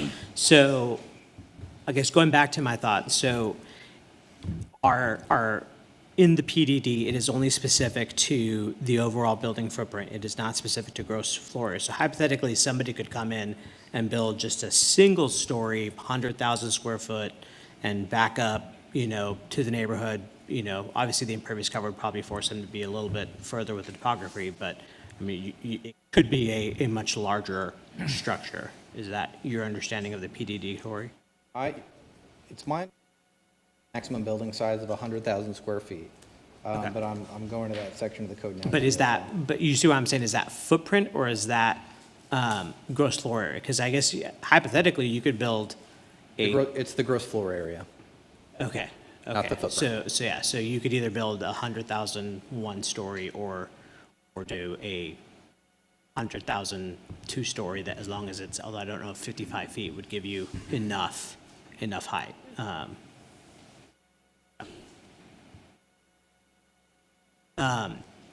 So it's my loose understanding that the TIA is in progress, but it's specific to the totality of the development, and so not just his side is specifically contemplated. The different access points are actually for the totality of the development. Is that correct? Okay. For the requirements, so is there a reason why we're choosing, why we set on like 8 foot kind of in the mid, right by the sports court versus 8 foot on the outside, and is there a reason why there's that difference? Those were suggestions provided by the applicant. Okay. So our conditions reflect what the applicant stated that they were amenable to do. And is there anything in the PDD that requires, if there is a screening, or either here or through other parts of our code, that requires a minimum? Like if you are doing screening, it has to at least be X or something? There are in certain instances, but not in this case. So there's a requirement across the whole code that any commercial use adjacent to a single-family residential zoning district must provide screening that meets certain standards. Since the properties, all the residential properties surrounding this aren't in the city limits, they don't have that zoning that's that trigger for the requirement. So the fact that they're proposing any screening in the first place is mostly just, it's to recognize that we do have that code elsewhere. And I'll say that staff's condition is to recognize that that code section is in there, but it just happens to not apply in this point, but we found it appropriate to add it as a condition. I know we don't have a lot of information on their TIA, but going back to it, I assume they took in Canyonwood as the intersection of study, and then they also contemplated probably the other two driveways. Was there any, do you know what the scope of it was roughly? I can't speak intelligently about that. Okay. Do you know the general scope? I think we can Drew? speak to that. Drew? I started with asking a question. Let them answer, and if they have a question, just like if a citizen said something. And we will. And we will. We'll give you have time. questions, yeah. I think that's all my questions for Tori at the moment. Colleen? Um, I'm just going to go down. So going back to the issue of the 62,000, I guess I want to back up and say thank you for meeting. Thank you for talking about this outside of the meeting, and thank you for meeting with the. That matters more than you may even realize. It's just very important that our folks be heard.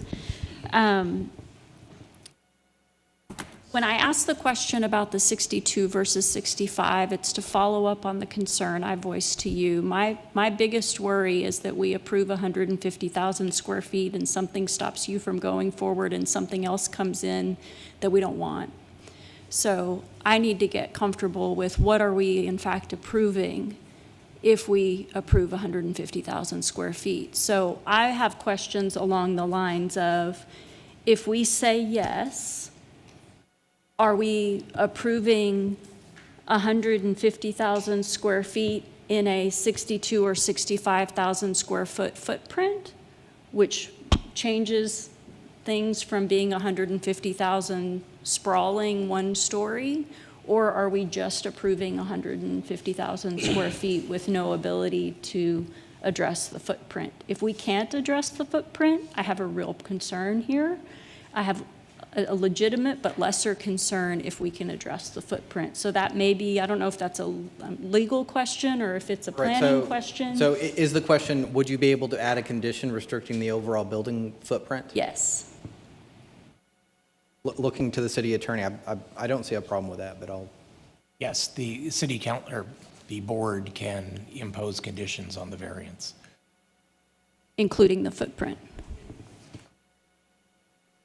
That's why I'm asking what can we reduce it to? Should we go that route? What are you comfortable with that would not change, but serve your purposes and address our concerns too? So that was the reason for that question. I'm also curious, coming back to this drawing, when we talk about distance from the residential lots, is that distance from the building space or the outdoor court space?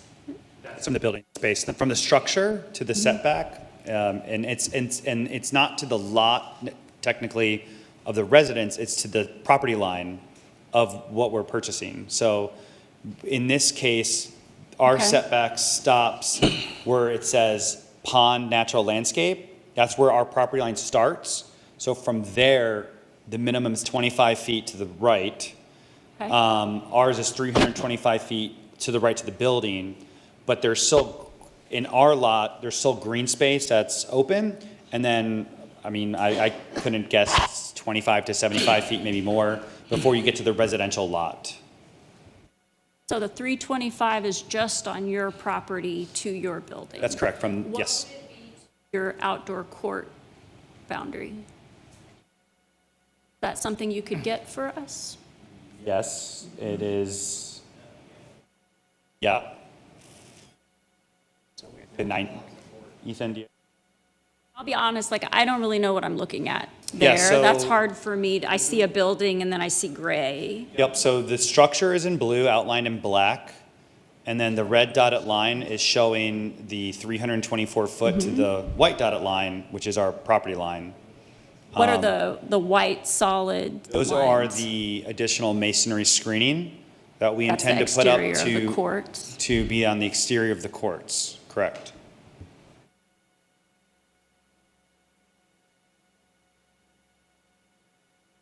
Okay, yeah, so probably, I think about 150 feet is the court. So from the building to the back of the courts is about 150 feet.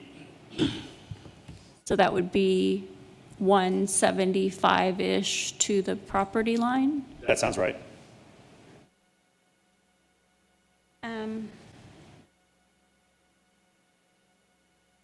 And when we talk about other, there was a little bit of discussion about, well, what else is going to be in the commercial space? When we talk about other development, I want to make a distinction between the acreage that is your property versus the rest of commercial. Yes. So is this the only development that would be on your property? That's correct.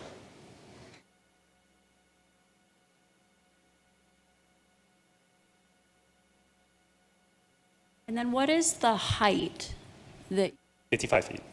that's what's permitted? That's Is correct. that what you're doing, is 55 feet?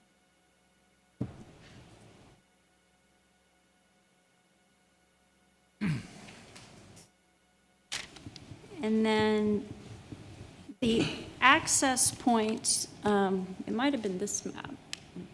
Yeah, so this one you show future points and then the existing point. What is the timing of those future access points? Is the expectation that those are going to be done before you open your doors? As my understanding, yes, that is correct, that those existing access points with entrance and exit onto 290 would be complete before certificate of occupancy.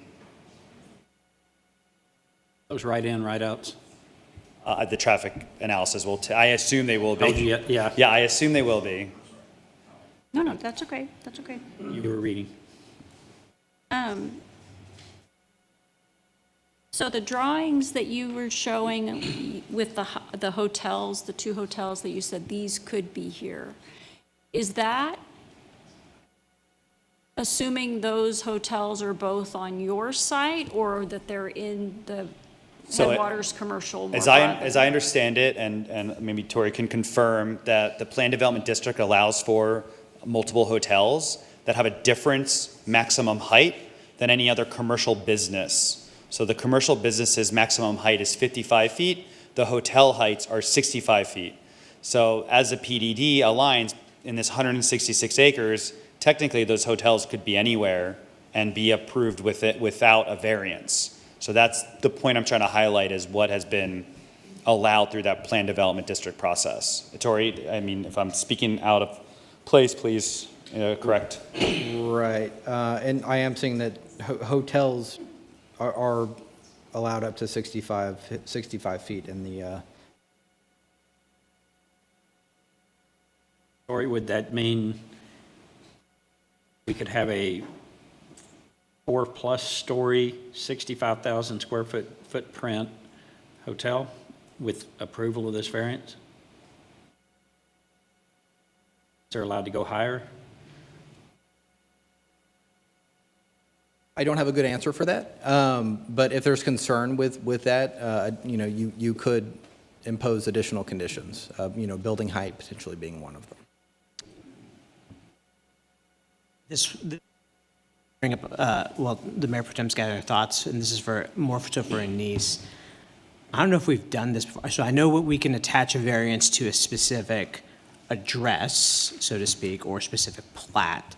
Are we allowed to do it to a specific applicant? Meaning, we could apply it since the sports club is a specific applicant. Could the variance be applied to them for this specific property, so that, for example, if Academy decided to out from under them, they'd have to apply by a totally different set of rules, if that makes sense. I understand the question, but the variance would governs the use, not the user. So you can't make it specific to a specific. It's only to the use. Yeah, so you can. So we could say,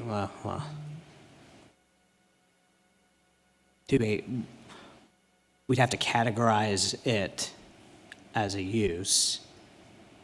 So, for example, I mean, guess what? I don't know. We have a athleisure sports club in our code. let's say hypothetically we did, we could apply it to that use, meaning a retail or commercial. The same way we separated out the hotel versus commercial in the original PDD, that is potentially an option here if we can identify the land use. Is that what you're telling me? It's potentially, I want to consider it a little more further, and it might be something that would be worthy of discussion in executive session. Thanks. And questioning you, but not questioning you, okay? When HEB came in for this variance, one of our concerns was, what if HEB drops the ball? My understanding, whoever buys it has the rights to put in whatever 150,000 or 125,000 square foot store. And that gave us a reason for pause. Is that still accurate? If it's possible to impose a type of condition that was not specific to the user of the land, but was rationally connected to the use of the land, might be able to do that. But absent that type of condition attached to the variance, no, someone else could come in and do something else within the parameters of the variance granted. So the two categories of information that I would like to have, that I feel like we don't have right now, are one, Corey, a real understanding of what else could be on this site, in what, where on the property. Like, I'm curious with your positioning of this property and the other drawing that shows the distances, is there something about the site that prevents building happening super close to the residential properties, or is this a choice that they've made? I want to know a little bit more about what are the risks, if not this, what else, I think is a question I always ask. So that's something I'd like us to discuss. I'm not sure if tonight is the right time to do that, or if that takes a little bit of prep work, but that's one category. The other category I'd like us to have an understanding of is sort of legally, how can we restrict this to address our concerns of who else, what else could come into an approval of this size? Because y'all heard me say with HEB, I mean, if it wasn't HEB, who we know does this a lot, where they buy the neighboring property and move things and build, and we have some confidence that that is going to happen, I would have been a hard no on that property. So I'd like to have an understanding of what legally, what can we do to allow for this size, whether it's restricting the footprint or restricting the use, or I think we need to do some exploration on our end before I would feel comfortable acting on this item. Those are my two kind of categories. I think we're having good discussion, getting some points out. I'm not sure where we're heading, but it may be that we do need to delay just so we can get clear answers. Let's go ahead and, are you okay if we keep moving down? Mm-hmm.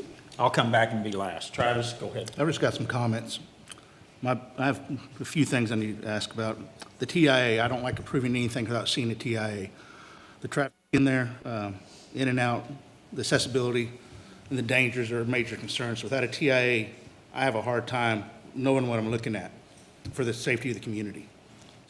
How long a TIA would take for you to get here, to get, I don't know, TIA, but I really need that to understand how you, just so the residents have that same thought, because, without that, it means nothing to me. It's going to line up 100 deep back there for the residents. I don't think that's, I think you need an answer for the residents and for me. Second thing is, Talene, I agree with her, is if we prove something with 150 square feet, even though you're two-story, that's 62, I don't have a problem approving the 62,000 square feet, but 150, if you leave out of here, like Talene said with the HEB, that is a major concern, because I don't feel confident HEB, like we had that discussion, I agree with you 100% that that is a major concern if this thing falls through. What do we just do to this community? You know, the biggest question to me is what is best for the community, for that land? I think you've done an excellent job. I think you've reached out to the citizens. I think it's good for the community. Proving that for the 150, I don't know if that's best for the community, but I think you've reached out. I think you've had good community input. I think there's still a few things that need to be answered.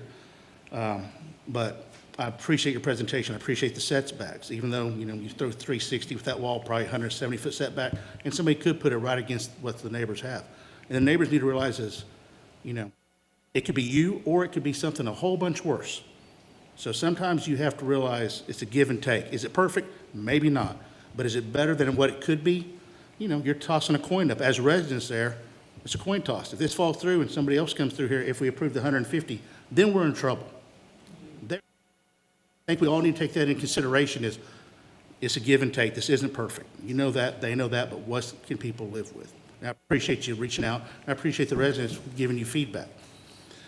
And my other thing is, I really have a problem going forward without the questions like Colleen asked being answered to us, the TIA and the variance, what we can put on it. So for me, I don't feel comfortable moving forward without these answers, without my questions being answered, because, I mean, I'm proving something that I don't have the answers for. I don't think that's fair to anybody, to you, to the residents, or anyone else.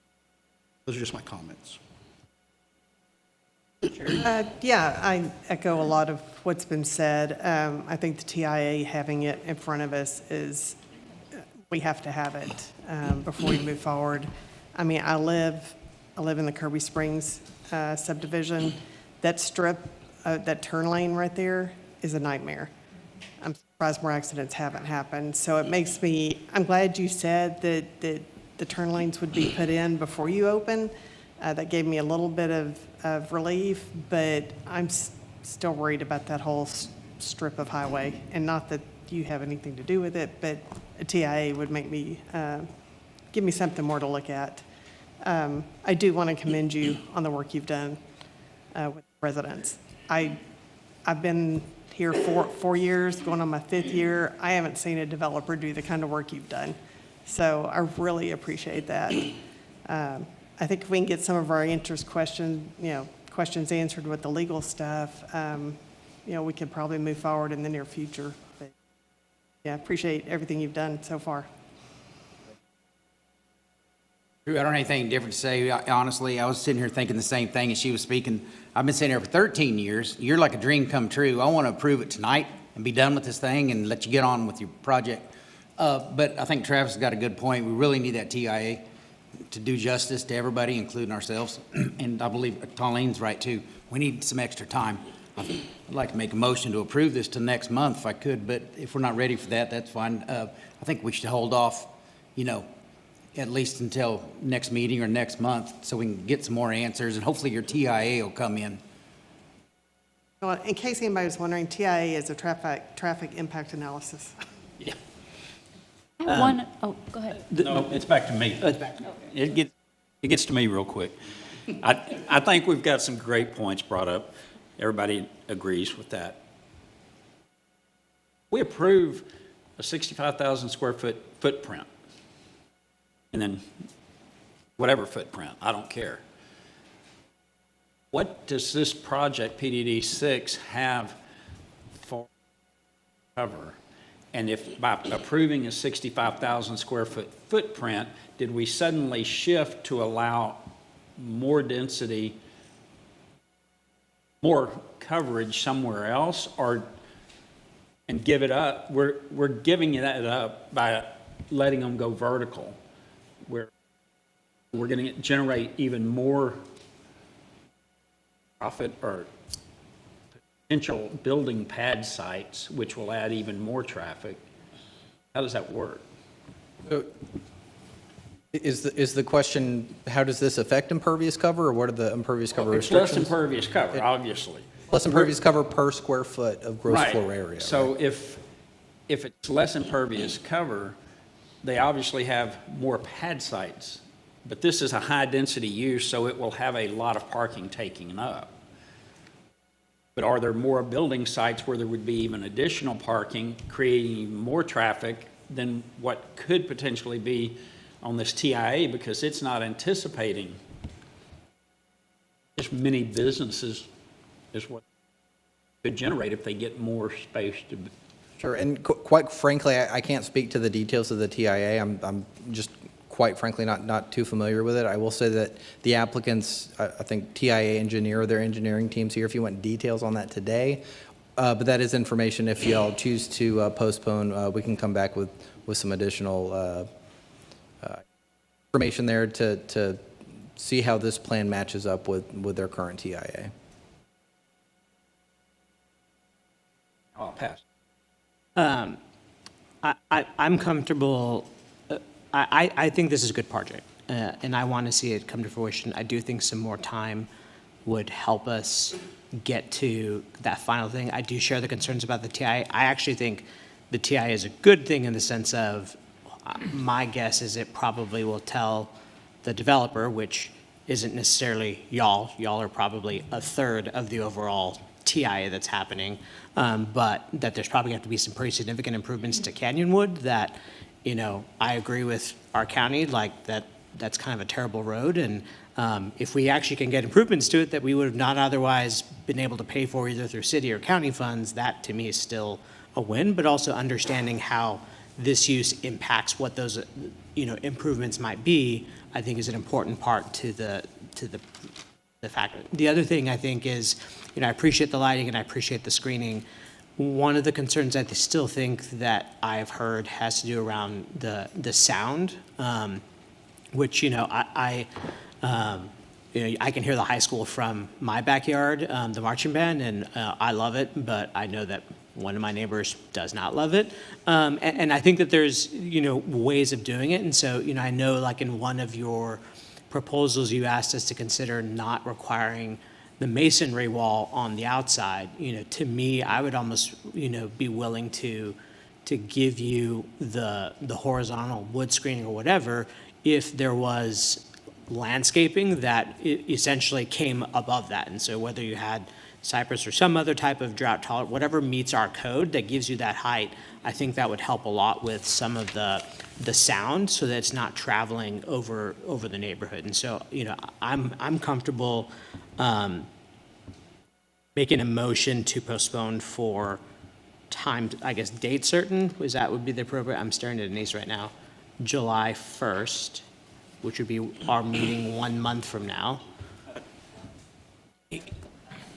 Like where you're going. I want to make something on a holiday.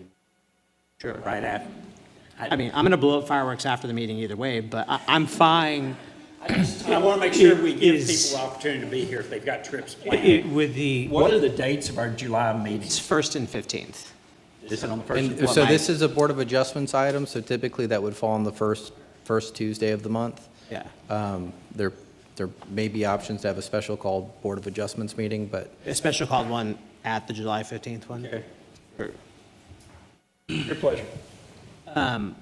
I'm comfortable with that. And the direction I would put towards the applicant, or the hope, is one, again, I think, come back with some options to screening. I do think providing our team with the TIA, I know that your developer, I think, is in the final stages of that, and so I think just leaning on them, hey, it'd be nice to have this. And let's make sure we have Leslie here for that meeting as well. That's our internal traffic engineer. And then, is there any other questions you want to provide? I have between now and questions then? and direction. Do Okay. you want to make your motion? Well, I'd like to make my motion Make your with motion. the direction. Okay. So what is your additional direction you'd like for me to include, Mayor? So the additional direction I would have, I know you had a neighborhood meeting that went very well. I know there's still residents who maybe haven't heard about this. If you could continue to meet with people between now and then, which I fully expect from what we've seen of you that you would do anyway, but I would like to formally request that as Should well. maybe say at least one. Yeah. It's maybe as the direction. Yeah.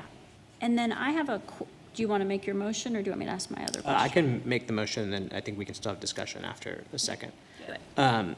So Mayor, I would make a motion that we postpone this item for date certain for a special called meeting to be held on July 15th, 2025, with the direction to the applicant and staff that additional examination be done to the screening on I guess that would be the north side of the property that follows the property line. And again, I'm open to or you can have your wood horizontal, but it needs to have landscaping that comes up high enough. And the direction from the Mayor Pro Tem that you hold at least one other meeting. If you have more, I would say that would be probably better and recommended, but at least one other meeting with the community, and then provide us with a copy of the TIA so we have time to review that. We have a motion. I'll second. Second by Travis. Further questions or discussion? I have one more. Go ahead. That is for you, Drew. There was, at one point when you were talking about the square footage, you mentioned the mezzanine piece being 25,000. If I'm understanding your plans correctly, you're going to have sort of 2 floors and an additional mezzanine that maybe is open air in the middle, but a track around and that you're saying that perimeter piece is 25,000, and that you could just eliminate that to get down to 125, but that doesn't change the box in any way, right? Did I That is understand correct. that right? So it's not a full floor, it's just the track, essentially? It's, yes, so it's the track, and then there's a center section with some seating that you can see down the middle. So that track, those offices around, That strip is the intersection, and the whites are the floor, two stories That's below correct. it? Okay. and just finish the answer, removing 25,000 square foot of the mezzanine does not impact the structure itself, the design or the single level square footage or the second level square footage. But that technically has to be counted towards The gross square gross square footage. Okay. Thank you. Any other questions, comments? Hearing none. We need a roll call and Board of Adjustment. No? Let's do a roll call. Motion to postpone with questions. Councilmember Tawawa, Aye. Mayor Pro Tem Manassian, Aye. Councilmember Crowe, Aye. Councilmember Parks, Aye. Councilmember King, Aye. And the mayor also votes on this item. Mayor votes. Get to vote, guys. I never get to vote. I agree, aye. Mayor. Motion to postpone. Continue the dialogue, everyone. It's been very, very helpful, and it's come a long way since P&Z. So thank you all for being here. We're going to take a very short recess. We may not even need to get up while y'all can leave if you'd like. You're welcome to stay for the rest since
Appreciate it.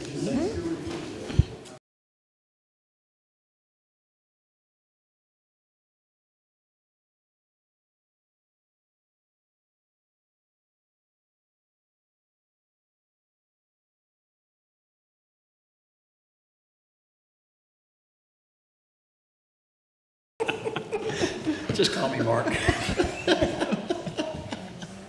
Mayor, you sure know how to clear a room. What? You know how to clear a room.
Diana, would you call roll for our city council meeting?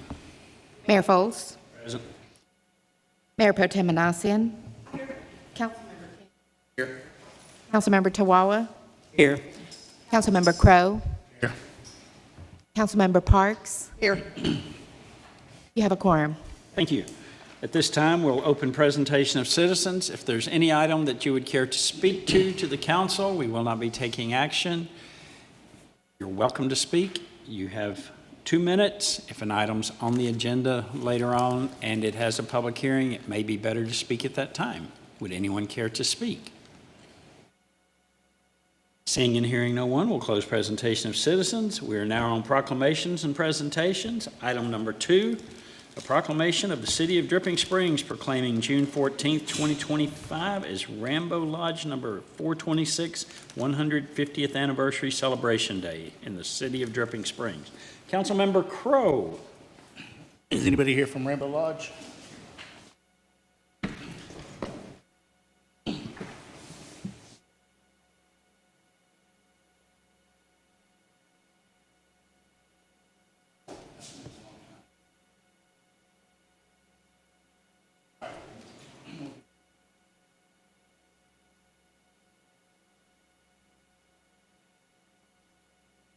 Lodge number 426, ancient freedom.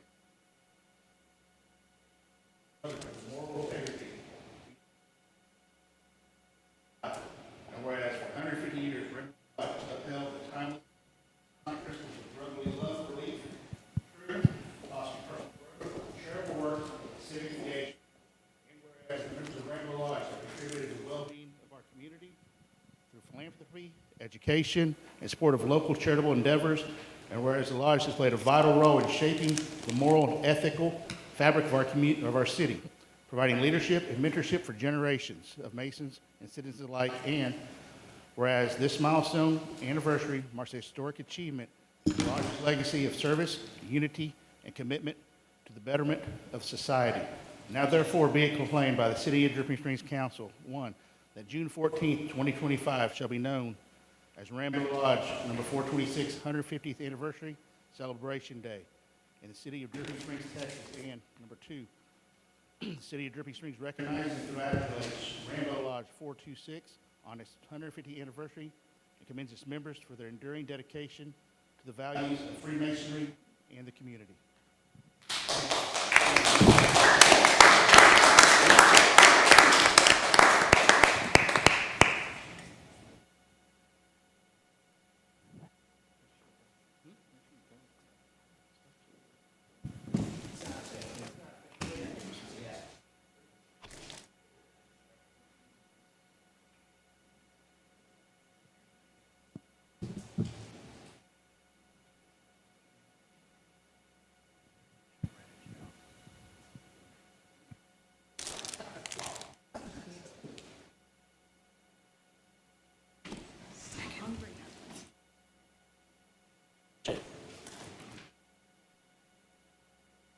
All right.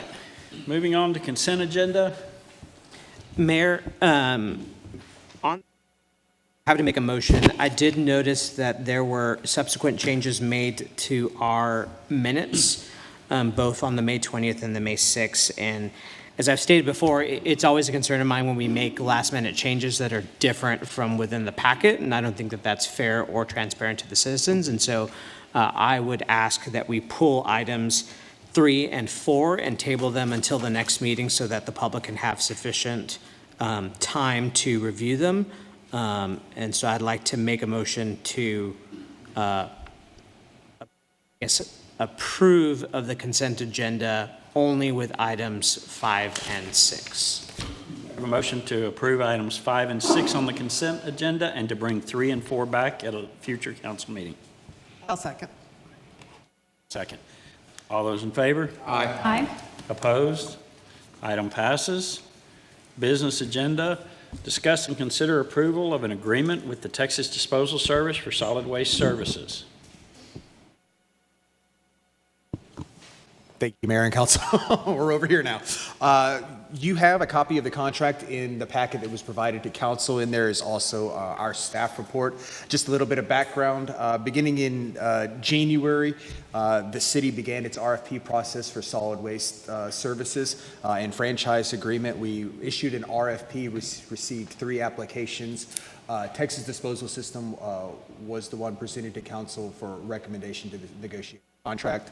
At the May 6th meeting, Council did authorize administration to begin negotiations with the contract with TDS, and you have that work packet in your packet now. Working with TDS was myself, other members of the administration, city attorney's office, including the city attorney. In addition to that, we had our Parks and Recs director and our maintenance director, Riley Sublett, on there as just those were all the parties that were impacted with solid waste service. Council, happy to answer any questions on any of the changes or topics that we discussed. And if you prefer to do that, we could also do that in executive. And Sean, I hate to put you on the spot. You and I had a meeting and discussed this. Can you highlight a couple of differences just so council's aware? I know we added an additional pickup day where we were on 2 days, and we also changed the time of pickups a little bit on residential. I believe 7 to 7 in the contract. We had discussed moving one of them to 6, but currently in the contract it's 7 to 7. Some other changes, we currently collect bags of garbage in addition to the garbage that's in the bins. We worked into the contract that we'll still continue to pick up bags for the first 6 months, I believe, but to begin phasing that out, and if we're seeing the need for it, then discussing with those residents for an additional part, just again, saving the time of the manpower, bending over to pick up the bags when we've got the cart that we can lift it. Other collection services. I'm going to interrupt you real quick. Have you talked with Lisa, and so we can get that out on social media? Because Yes. I know I have numerous neighbors who It's put out. we're working on a communication package, and along with TDS and Lisa in our office, so that we can address any changes that were included in the contract. As we're still discussing with council, we haven't put any of that out specifically yet, but yes, that will be something that we'll be notifying all the residents of. One of the other discussions, again, probably more inclined for executive session, is the provided community benefits. There's been discussion it's to be provided. Other collection services regarding, in-kind services and the things that they would provide. Some of those changed between what Waste Connections had agreed to 5 years ago versus what TDS has offered. The hours of operation was one of the big items that we discussed. Language was requested. It's currently included in the draft you have that would allow for commercial collection outside of 7 to 7. Now we're discussing that with council as a possible removal and working with TDS on that, but again, looking for direction on council on hours. Might best to accomplish that. Duration is another one of the big items that we changed. What we did historically, we've had a 5-year contract, and then we went back out for an RFP. What's included in this is it is an initial 5-year contract. Both parties have the ability to extend it for an additional 5 years, as long as both parties are in agreement of that, and there's a time frame for saying we'd rather not do that. But that would extend the total contract for 10 years if renewed for that second renewal and approved by all parties. Again, there are avenues to discuss that change or not discuss that change prior to the end of the original contract, but that was a request from TDS to provide for a longer term of service. It's still a 5-year contract that can be terminated without cause at the end of 5 years. I believe so, yes, sir. And I don't want to, I believe so. Yes, I'll have to get the specific language, and I'll have that before council considers it. But both the signatories have to inform the other intent. We have to inform them no less than 180 days if we choose not to renew that for the next.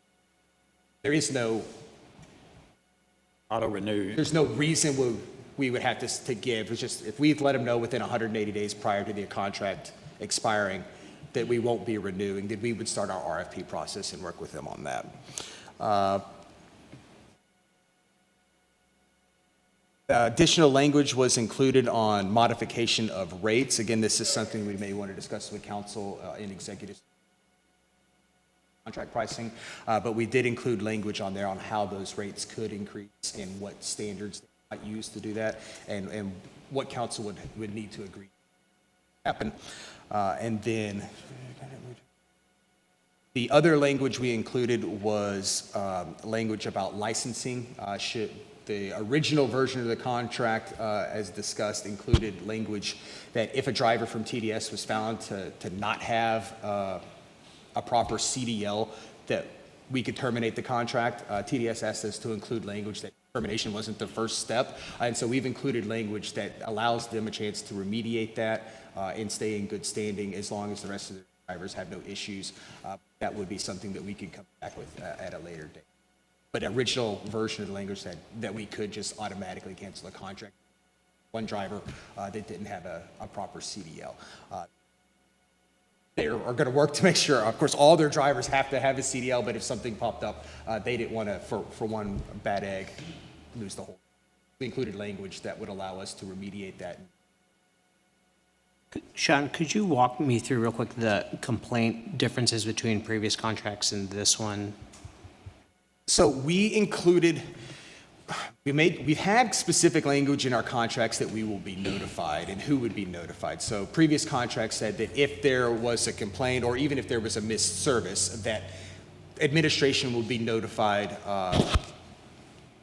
specifically in writing, but typically we'd also get a call or a text or something like that to let us know that would happen. We've included additional language in there that's just, here's the specifics, here's how long you have to let us know of a complaint, here's how long you have to let us know that it's been addressed. And there is also a portal that they use to track complaints and missed services that the city would have access to that we could go in and see.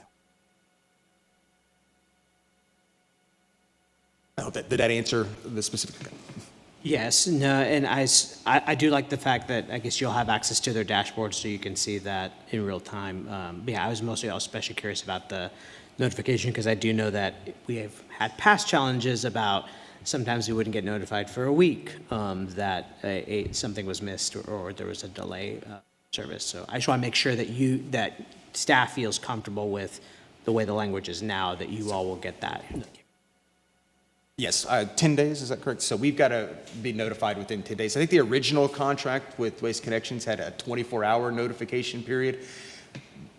I can't tell you if that was met every time. I can tell you I was notified a couple of times, but that doesn't tell me it was everything. So it's not so strict and it's 24 hours, but again, we have access to that portal and we can see that, and if the resident comes to us, we'll be able to at least have that information at our fingertips to see what's been.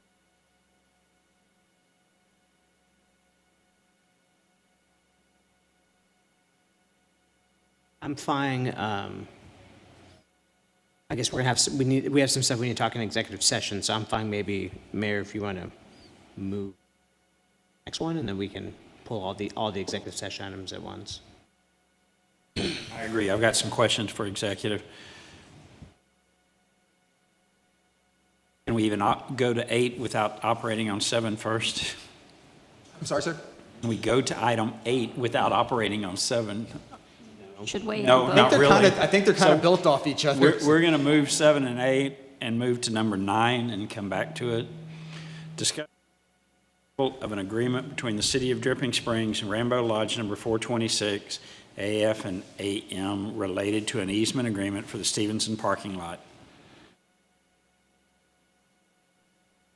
Yours and these? I don't know. Okay.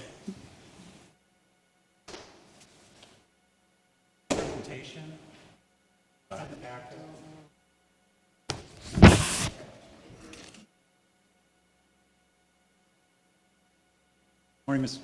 Good evening, Mr. Mayor, members of council. Keenan Smith, TERS project manager.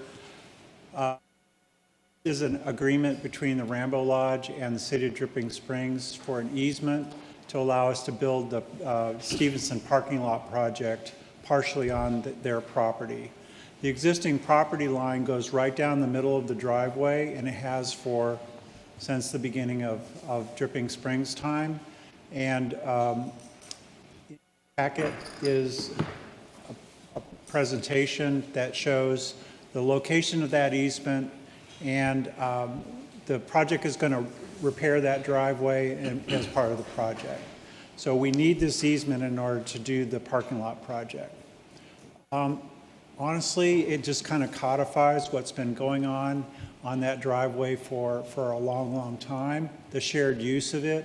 The city will improve that and maintain it over time, as they already have.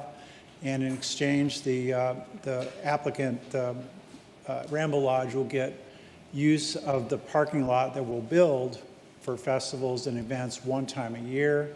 And in reverse, the city's codified the language for the use of their parking lot in front of the lodge for your events a number of times a year.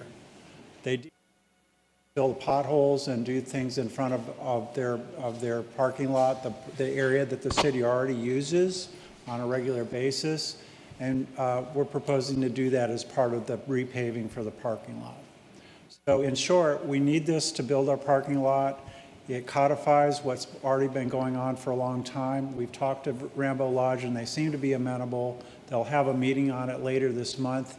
But we're here to ask for your approval for this easement, and here to answer any questions. Thank you, sir. You concur with everything he just said? Yes, sir. All right, thank you.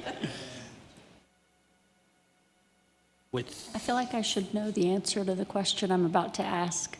The funds for the repaving, is that in our TERS budget, or is it being addressed by the city budget? That will be an add alternate to the parking lot project. So without the parking lot, will include the additional paving area in front of the Rambo Lodge as an add alternate to the parking lot project. Yes. We're not finding those dollars now. That's No. okay. Okay, I'm just curious. Just to be honest. Okay. Any other questions, or we're looking for a motion? Mayor, I would move approval of the agreement between the City of Dripping Springs and Rambo Lodge related to the easement. I'll second. Motion and a second. Any discussion? All those in favor? Aye. Opposed? Item passes. Thank you, sir. Thank you. Thank you. Discuss and consider approval of a professional service agreement with our Rinks South LLC for Western Wonderland 2526.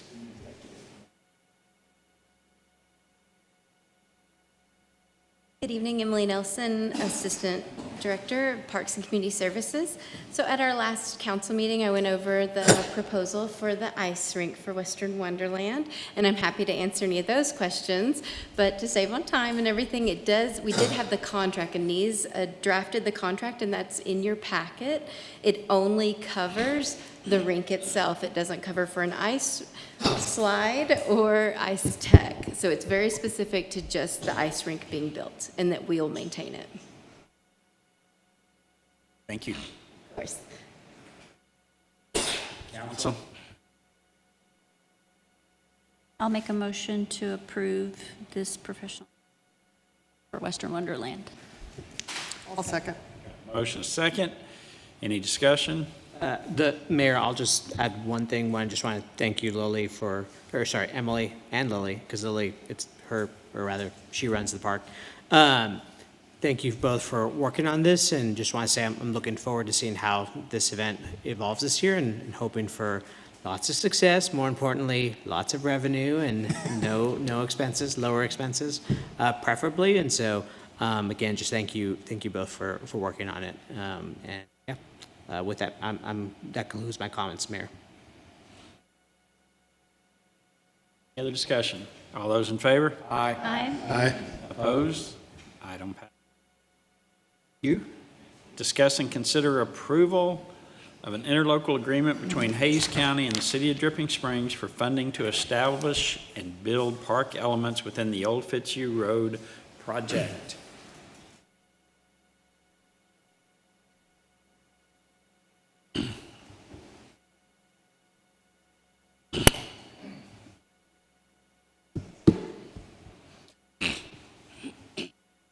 Evening. Just to give you an overview of this interlocal agreement, the city applied for funding from the Parks and Open Space Advisory Commission, or POSAC, for funding towards the Old Fitzhugh Road project to put some park space within it. The commission recommended to the county, and the county court approved funding of up to $1.605 million out of the $1 million estimated for the design and construction of the project. Basically, the agreement spells out that the county will give us the $1.605 million. City can apply for reimbursement once it's been put towards eligible expenses. Thereafter, the city operates and maintains the project for the benefit of the public. The agreement is set for 25 years, which is essentially the minimum that the city will be required to operate and maintain project space. But the agreement specifically provides that any funds not spent within 3 years of entering the agreement reverts back to the county. My understanding, however, is that something like only 1% of the project spent. So staff recommend approval. Been approved, as I mentioned, by the Commissioners Court, subject to which the city can apply for reimbursement and continue to seek reimbursement for improvements that aren't otherwise covered. Questions? Did you say the county's already acted on this? Yes. Okay.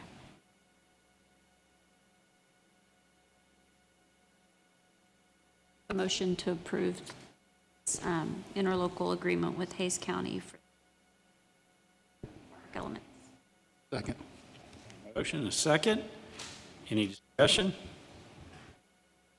All those in favor? Aye. Opposed? Item passes. Discuss and consider approval of an agreement related to the outdoor arena grading project at Dripping Springs Ranch Park. In the agenda package, there's the city engineer and the Parks and Community Services Assistant Director have put together an award recommendation, and I'm simply just going to provide an overview of what the rodeo arena grading project is. Council members may recall that in the Parks, Recreation, and Open Space Master Plan Community Survey Findings Report, the quality of arena and equestrian facilities,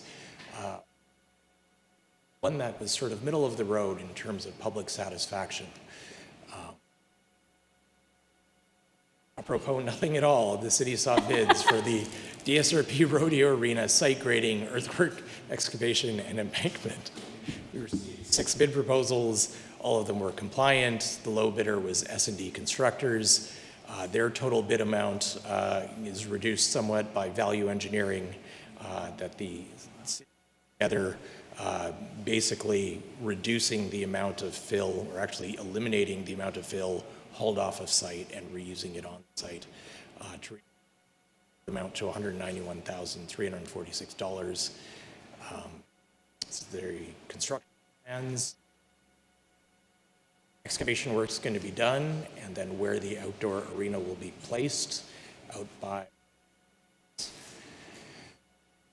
Subject to any questions, the recommendation is to award the contract for the amount based on evaluation of the bid response packages and value engineering pricing. I do have questions, but I think maybe they're more for Lily and Emily, unless you want to speak specifically to construction entities. I have just given you the sum total of my knowledge of this project. So.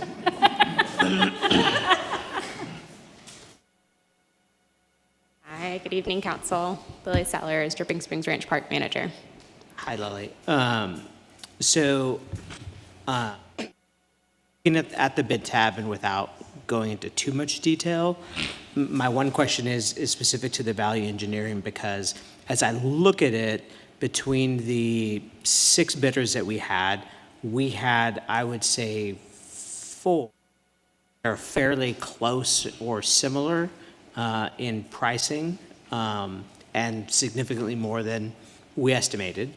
And the one, obviously, we're going with the best value, lowest cost bidder. And my one question was there any concerns with you and Chad as you discussed it with the varying amount? Because normally I know when we've looked at the projects, like they all kind of come, generally about the same. And yeah, there might be a high one and a low one, but if we look at it, there's, we're probably maybe talking a $30,000, $50,000 difference on a project of this size. This just seems like it's a much more significant range. So I just don't know if that either gave us concern, if we thought maybe we didn't explain things as efficiently in the RFP, that's maybe why we got such a wide range. And so I want to see if you could explain that to me. You jumped up. Yeah, I do know that we invited all of these contractors out. So they came on site, they had the bid packet, they saw there was excavation done to see the groundwork. Part of it we thought might be that in the scale of projects, some of them, they have other things, they have bigger fish to fry at the time. So for a company that is a little bit smaller, it was a bid that they were willing to kind of put in. But some of the other companies that were in the area, it might not be something scale of work-wise that they were interested in, so their number was much larger to kind of pull them out of the pool. But, yeah, the mobilization and most pretty close. Yeah. Okay. Or maybe they just haven't bid city projects before and know what they can actually get for the project. Yeah. Maybe this is their first one and they realize that now they have the numbers and they can bid a little bit higher next time. Always a risk. I think it's. I just had that question because again, I do hear Travis that lowest bidder that, but yeah, the range just seemed quite significant. So I just didn't know if there was anything odd that might have happened during the RFP. Okay, thank you.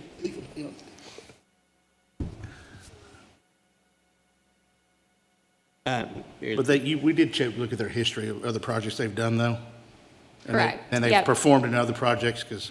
Yes, and I know that Chad would be able to speak to it a little bit more, just because he'd been the one who kind of had spoke. He's not here tonight. He's not this here, so evening, you're going to have to speak for him. But yes, yeah, he had looked him up. We checked their credentials, Mhm. checked their prior Yes, work correct. references and all that, and they all panned out. So Okay. in your professional opinion, not as a licensed engineer, but as Lily Sellers, who dabbles as a sort of kind of Chad's assistant in this project, you would say that the work was Yes. done. Mhm. Okay. Mayor, with that, I would move approval of the agreement related to the outdoor arena and awarding, I need to call out do I need to call them out in the motion? I think we normally do.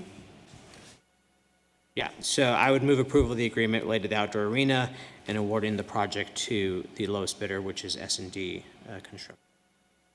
I'll second. Motion second. Any further discussion? All in favor? Aye. Opposed? Passes. Discuss and consider approval of the Building Department Administrative Assistant job description.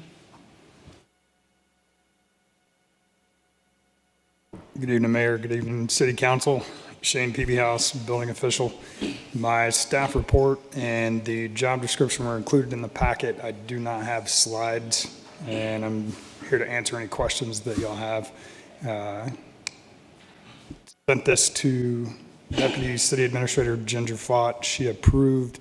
It went through HR. There were a couple of additions that Chase made to the job description that he's doing with all job descriptions, just kind of updating across the board, but otherwise no revisions.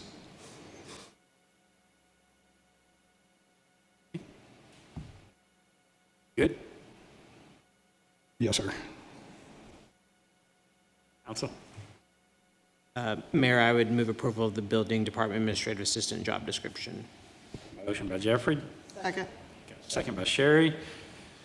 All those in favor? Aye. Opposed? Approved. Thank you very much. Thank you, sir. Discuss and consider approval of an ordinance amending the fiscal year 2025 budget. Thank you, Mayor. Thank you, Council.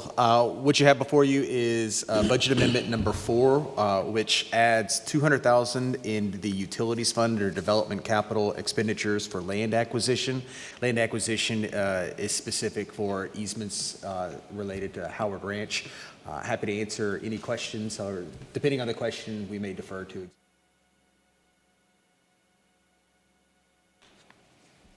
Public hearing. At this time, we will open a public hearing to amending the fiscal year 2025 budget. Anyone that would like to speak? Seeing and hearing no one, we'll close the public hearing. Moving on to budget amendment.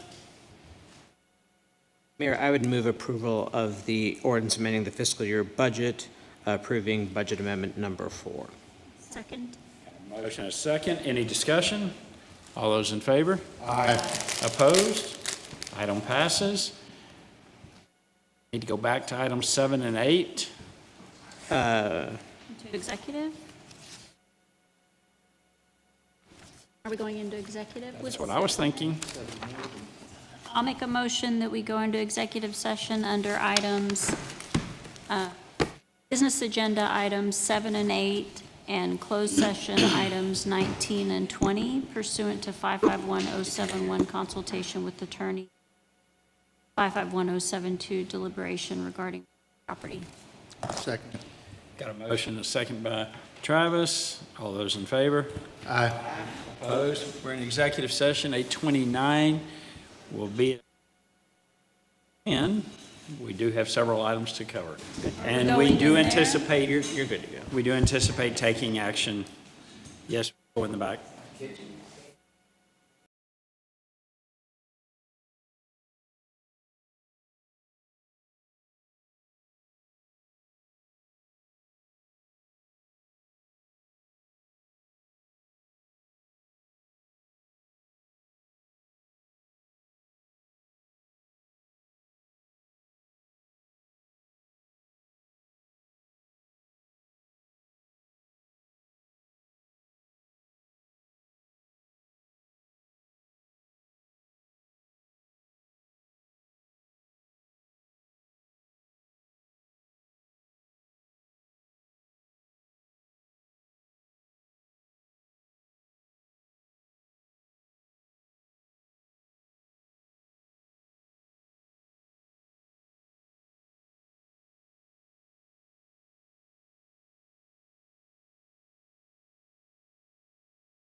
Back into regular session.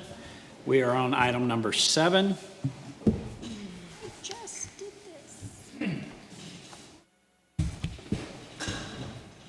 Do we need a motion to postpone this or anything? Just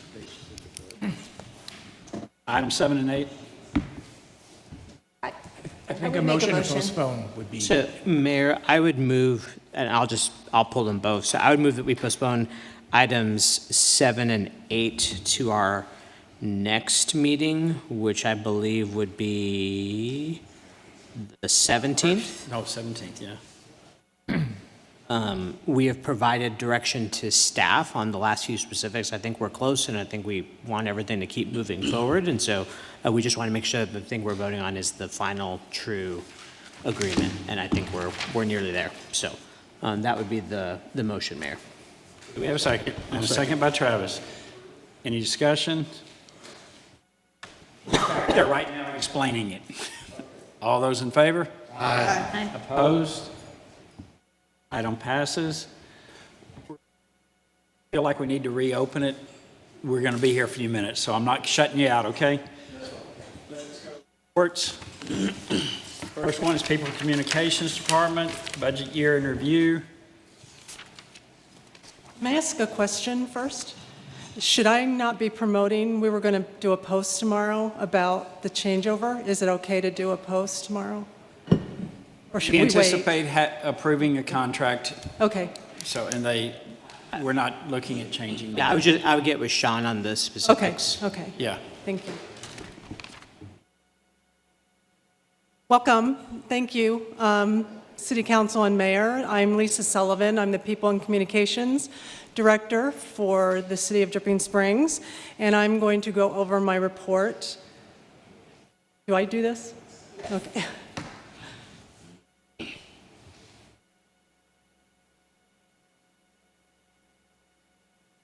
So, department overview, we are Communications, Marketing, Tourism, Destination Dripping Springs, the Visitors Bureau, and Employee Engagement. And we kind of look at ourselves as building bridges between city government, the residents, visitors, businesses, and employees. In the department, we've got myself, Hazel Zapeta, who is the administrative assistant, but she is also the administrative assistant for Ginger, Michelle, Sean, and a host of other people. She's just under me, also Chase. Stephanie Hartnett, who is our content marketing specialist. Pam King, who is here with me, the tourism manager, and Hannah Naylor, who was just hired a few months ago, who is our tourism marketing coordinator. I'm not going to go over everything, but communications and marketing, it's media relations, crisis communication, campaign development, all the marketing. Tourism, it's to promote the city as a destination to boost economic activity. Destination marketing, our big thing is heads and beds, which is what we usually, which is what tourism is. Economic impact reporting, visitor services, and more. And then employee engagement, I work with Chase, and I work with Michelle, and I work with the city admins to help with employee engagement. Everything that I do with employee engagement is pretty much to help the employees feel valued and increase retention, saving money for the city. That's what I consider. Major projects to date for 2025, wayfinding is in the final design stages. This is something we've been working on for a few years, so we're really excited. It's almost ready. It is now in TxDOT's hands, so we're waiting for TxDOT to give us the approval, and then we will go out for bids to do the wayfinding. Stars and Dripping, you guys all know that we completed phase 1 through 6 in December to a roaring success, and we're excited about that. Hometown Holidays campaign, we kicked that off, focusing on everything that Dripping Springs has to offer, including a big part of that was Western Wonderland, where we also did a brand and logo refresh. Worked on the City Hall Renovation Committee and also the 10th Annual Songwriters Festival. That was very successful. Projects still to date, wastewater decision, wastewater billing, comprehensive plan, ongoing communications with renovations, the quarterly downtown business meetings. Pam started these as a way to connect with business partners, and it's going really well. the wonderful restroom ribbon cutting. We have designed more than 1,600 items since just October 1st. We've done all the marketing and promotion for Christmas on Mercer, Founders Day, Songwriters. We did obtain Bruce City, Texas designation, so we are, now everything known for man for dripping and drinking in Dripping Springs. We re-engaged our music-friendly advisory board. We just hosted a successful Brewers Festival with 350 plus attendees and partnered with the Chamber of Commerce. We hosted an initial tourism branding workshop, and we are also looking for a new publisher, working with a new publisher and map for the visitor guide. By the numbers since October 1st, social media, it's worth knowing that we manage upwards of 18 plus social media accounts. We've had 3,100 or 3,400 posts. We've had over 2 million impressions. Impressions are how many people have looked at it. It can be the same person over and over, but we've had 2.4 million. We've had 9,200 shares. That's up 16%. We've had 56,000 reactions. I wish they were all good reactions. I don't know whether, we don't know that. I'm sure there were a lot of negative ones. We have 108,000 followers, up 9.2%, and our top reel had 814 likes. Again, what I mentioned before, we've had 1,600 plus number of items designed in our department. Revenue, we have 133,000 in revenue we've collected via sponsorships, ticket sales. We still have 16,000 to come from Stars sponsorships. Our total budget is 145,000. So we have made revenue budget, and a lot of it is due to Pam, and she's just been tremendous selling sponsorships and everything else, and we are going to make revenue budget, which we love. By the numbers still, we have around 50,000 in earned media coverage. Earned media coverage is coverage we get for free. It's when we're speaking at events, it's when a magazine does an interview about us. So we've earned around 50,000, and we've had 50 plus outside positive mentions. 2 to 3, the number of squelched rumors. No, Dripping is not getting a Buc-ee's, and Dreamland is not turning into a Walmart, unless you know something I don't know, because you guys know a lot more than I know. 45% open rate on our visitor email newsletter, which is astounding. It's a very good open rate. The average is usually 20 to 25%. Since October 1st, we've had 775,000 visitors to Dripping Springs. We wish that was all people staying overnight, but 81% of that are day trippers. The number one question asked at the visitor center is, where are the Dripping Springs? And they think it's Hamilton Pool, but it's not, so that's our number one thing. Number two that is not asked as often anymore is, can I use your bathroom? And 25, the number of people who asked for a commemorative square of our toilet paper when we did the ribbon cutting ceremony. Major projects for the rest of 2025. We are going to be moving our websites to a new platform. It's still with Civic Plus. We are currently on a Drupal platform, and they are sunshining that or sundowning that. So they're moving all the websites to the new platform. .gov is in the works. We're working with Jason. That's a big one. Not only is it a big communications project because everything says cityofdrippingsprings.com, but it also is going to help us when it comes to, I want to say terrorists. It's not terrorists. Yes, spamming everything. We are hoping to launch a possible city podcast. Comprehensive plan rollout communications, the installation of the first phase of wayfinding if TxDOT gives us the approval. And we are on the second phase of Stars in Dripping Springs. We have gotten 2 sponsorships, Ally Medical and Flying Fish, and then we will also have a star at City Hall, HEB, and one in all of our 5 parks. We are looking at refreshing the brand of Destination Dripping Springs. We've got our Songwriters Festival, and probably, hopefully, we're still trying to see when and make sure it's okay with you all, get on your calendars, when we have a ribbon cutting ceremony for here, City Hall. 2026 and beyond, Phase 2, signage, placement, monument signs. We are hoping to do a text service for enhanced communication. The combination of the text, the podcast, social media, email, because communication is so sporadic, this is our way to reach people as much as we can. That is not going to cost anything extra. It's part of the new platform that we're going on, so now people will be able to get text communication. We'll be doing a lot of coordination with everyone on the lighting ordinance and the sundowning of that. New website for Destination Dripping Springs. The website we've had it for several years, and we really want to try to move it over to Civic Plus, so we're all on the same platform. Phase 3 of the STARS, training and engagement and leaderships with human resources, working with Chase, doing an intranet site, working with Chase, and communications for any major projects. One of the things that I will be asking, third time's a charm, but it's okay if, it's not, but I am going to be proposing a part-time graphic designer. As I mentioned, since October, we've designed more than 1,600 items. That's averaging 200 a month. Many design items, it's not just one and done. It takes 3 or 4 times going back and forth. There are major guides that we're doing, and every new program, whenever it is added, such as Parks program, master transportation, design and communications, and marketing are needed.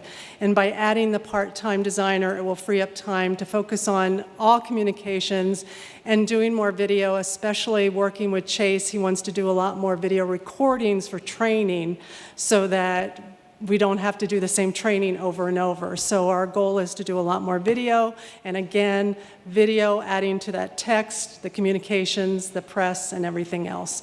And in this, it would be part-time. There are no benefits, and we would be splitting the cost between city and hot funds. So it's a part-time position.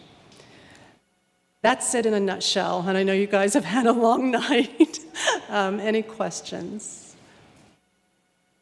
I have a couple questions, Lisa. So, and some of this I recognize is stuff that you will need to probably provide me afterwards. And so, the first thing, so taking a look at the 1,600 items, I would be curious to know the rough breakdown of those items, like whether they are print material versus social media versus things. And then I don't know if you're able to, but if you're able to break it down department by department, and so whether it's Parks versus DSD versus, Mayor said something weird, however you want to break it down, I think that would just help me understand. Because part of, I think, the question that I have always wondered is, I don't necessarily negate the need for a specific part-time graphic designer. I've always raised the question is, can it be covered somewhere else? And so, for example, if the Parks Department is 80% of your requests, would it make more sense for them to have, maybe through one of the new positions they're adding, have somebody with that expertise, and you're more of your position is more the keeper of the consistency, if that makes sense. And so that if by seeing that breakdown, that's something that I think would be helpful for me to.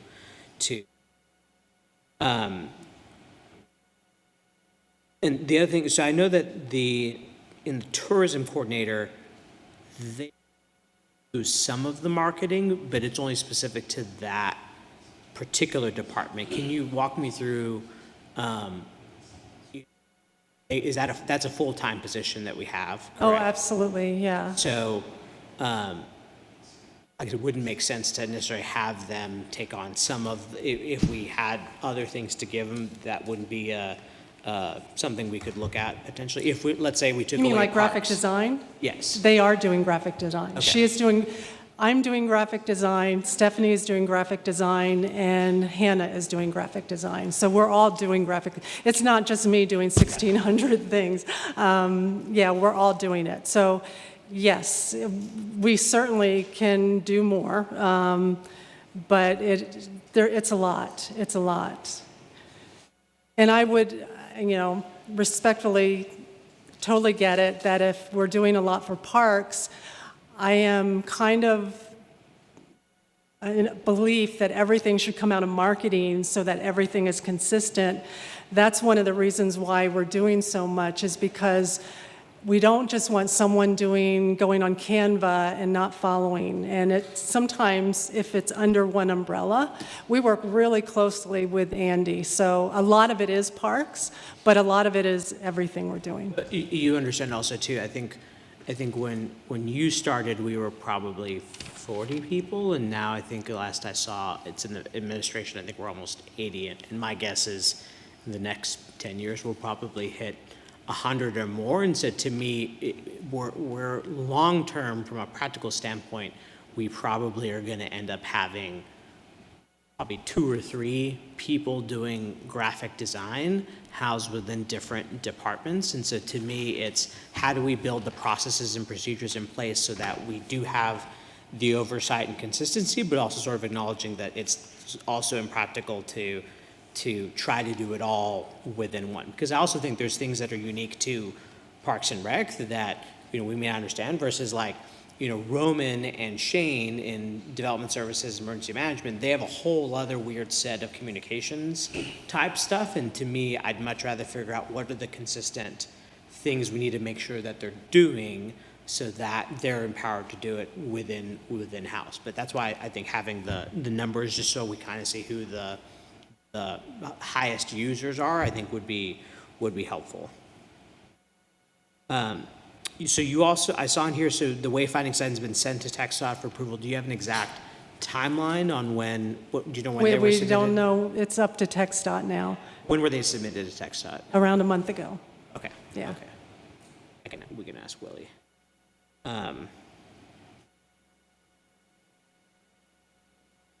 Okay, and I think that is all of my questions for right. Sorry, one more. So I saw here that the Brewers Festival, which we've kind of been doing for a while, you all are looking at transitioning that to the chamber? Yes. The reason being is it's a great event. It's a great event, but it does not follow the guidelines of why we do events in the tourism department. It's for heads and beds. And everyone who comes to the Brewers Fest, it's local. So it didn't make any sense, it doesn't make any sense for us to do it because it's not following the parameters of what tourism is about. So I would be curious if you could send me that. I guess, is that a policy or guidelines or something that we have? Yes. Yeah, absolutely. If you could, because to me, well, I do believe that that's probably the primary goal. The reality is we also don't have very many beds to put people in. And so to me, I view tourism as heads in beds or people from out of town, i.e. our large suburb to the east of us, coming here and spending money in Dripping Springs. And so even if it's, for example, one could argue that people going to Hog Heaven to go and shoot to their heart's content, that is technically a form of tourism. They are technically spending money here. They are probably going to HEB to fill up gas. To me, I think it is both balancing. And so if you all feel like the direction is different, then that's something that I would like to look at. And I assume this transition is just in its initial discussions, and ultimately council will Absolutely. have to, okay. Yeah. Yeah, because I think that's, to me, especially with Pam only having been here, I guess now 2.5 years. We'll call it 2 years, Pam. So you feel like she's just now getting her sea legs, and to me, I'd almost rather see, okay, if the goal is heads and beds, how could we improve Brewers Festival so that we do expand more to where we get heads and beds? Yeah, I agree. I don't think it's ever going to be 90% people for heads and beds, but if it's a 60-40, we increase that breakdown, to me, that's still a potential win. Well, Lisa, you had told me earlier in a meeting and confirmed for me that the city is still partnering with the chamber on the Brewers Fest. Right. It's just the chamber takes the lead now. Right. Okay. Yes. Donating the labor and just to translate that. Right. It isn't so much.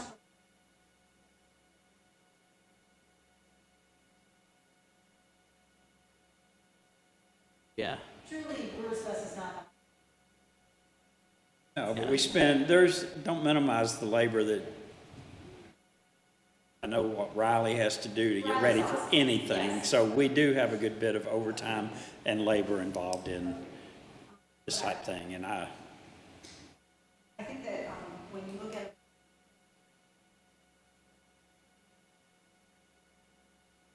offer on-site is not that specific event into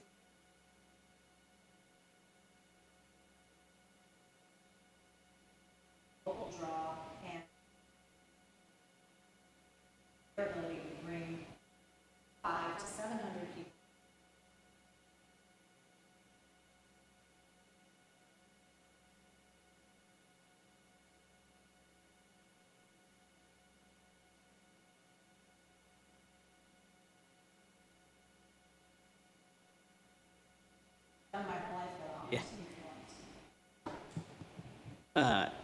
Thank you, Pam. Sorry, Mayor, I just remembered.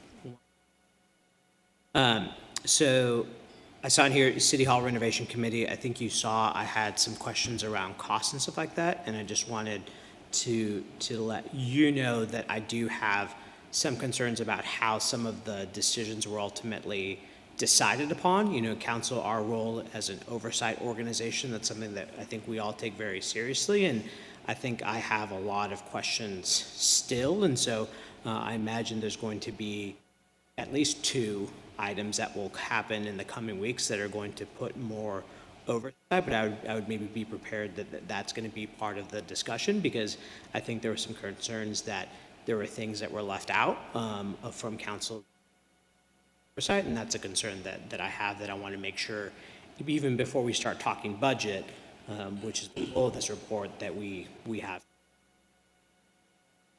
Did you get enough from me? Information? I think my team, we got enough to get started. We've begun what that's going to look like, and we'll hope to bring it back. Reach out for additional questions as a result of that. But it won't just affect you, it's going to affect the entire city. And I'm standing by for the next time we do another new City Hall. No, I get it, Jeffrey, it's fine, yeah. Councilman, sorry. All right. Moving on. Utilities Department, Dane. Thank you. My name's Dane Sorensen. I'm the Utility Director. This is the Water and Wastewater Utility Menu Review. So the role of our department is to provide wastewater and water services to city customers. We also provide service to some subdivisions in ETJ. We also collaborate with engineers and developers to develop new in the current system and for other city projects. We also respond to any sort of emergencies that we have on the utility system. As of right now, we have over 400 hours of overtime for FY25. About 200 of that is through weekend operations, and the other 200 of that is through those emergency response. For our department staff, we have me. Our utilities operation manager is Gray Larman. Our lead operator is Christopher Whiting. Wacy Henniger, Anthony Pennell, Tyler Lloyd, and Jeffrey Gatlin are our operators. We have a utility maintenance worker is Bill Stevens, and our city electrician is Joseph Sell, and our admin, Michaela Betts. For services, we have 184 water customers, 2,600 wastewater customers. We provide CSI inspections for all of our new water connections. So we've done about 93 of those for FY25. For our treatment plants, we have 3 of them currently operating right now. We have the regional system, Arrowhead, and Big Sky, a combined capacity of almost 500,000 gallons a day. We're providing right around 250,000 gallons per day of potable water across in our water system. Driftwood, Cannon Ranch, and Blue Blazes. So we provide to. The majority of that is going towards the Driftwood Golf Park. And we also send reuse water for irrigation to the city parks and select subdivisions, hopefully coming soon. Right now, that's right around, we've done about 10 million gallons of reuse since October. So our facilities managers, like I said, was saying, we have our South Regional Treatment Facility that does about 320,000 gallons per day of capacity. We have about 30 acres of drip fields there. Arrowhead Ranch, we do 85,000 gallons of capacity, and we have 30 acres as well. Big Sky can go up to almost 80,000 gallons a day. They have 18 acres of drip fields. Right now, they are phased out. They can only do 35,000 gallons a day, and they have a site development permit out right now to increase that to about 55,000 gallons a day. We also have 9 lift stations, 2 that are associated with the respective plants, and then 7 that are throughout the collection system. Small is the one at DSRP, which only does maybe 1,000 gallons a day, and our biggest one, our Hay Street lift station, which does almost 2/3 of the total flow for our system. Up here, you want me to wait? No, go ahead. Back up, please. Right now, we're permitted at 319, or the permit at the regional plant is... It's 319, yes. 319.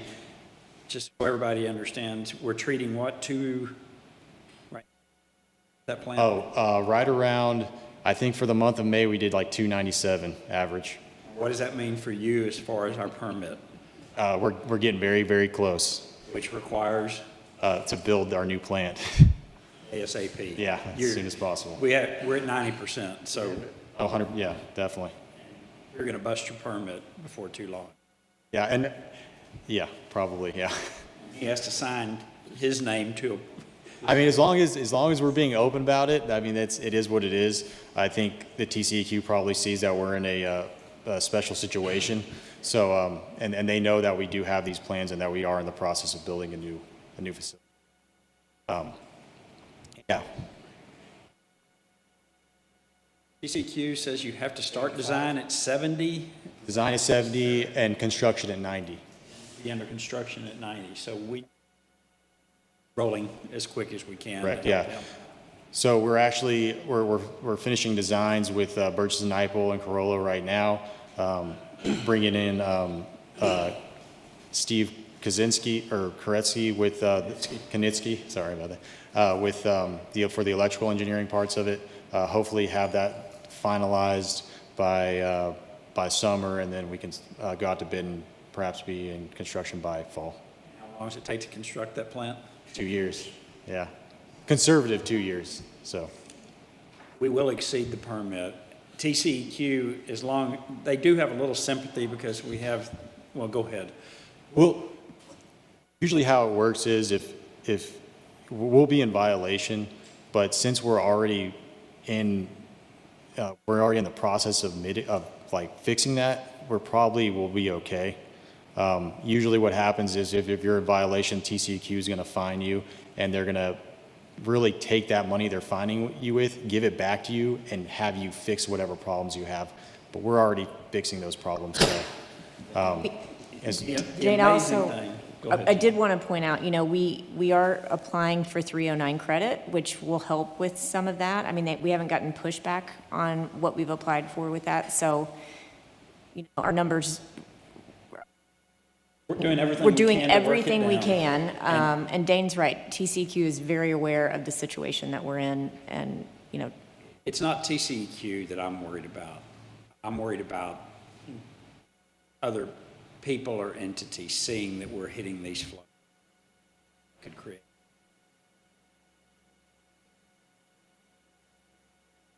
You don't want to communicate it a whole lot.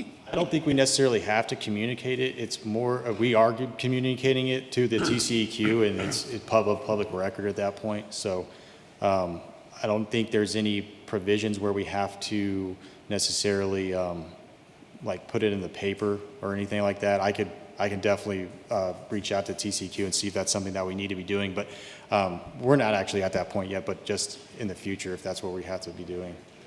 And the testament to the work he's doing, we're still staying well within our parameters of our permit levels and things such Treatment as that. levels. You've done a great job.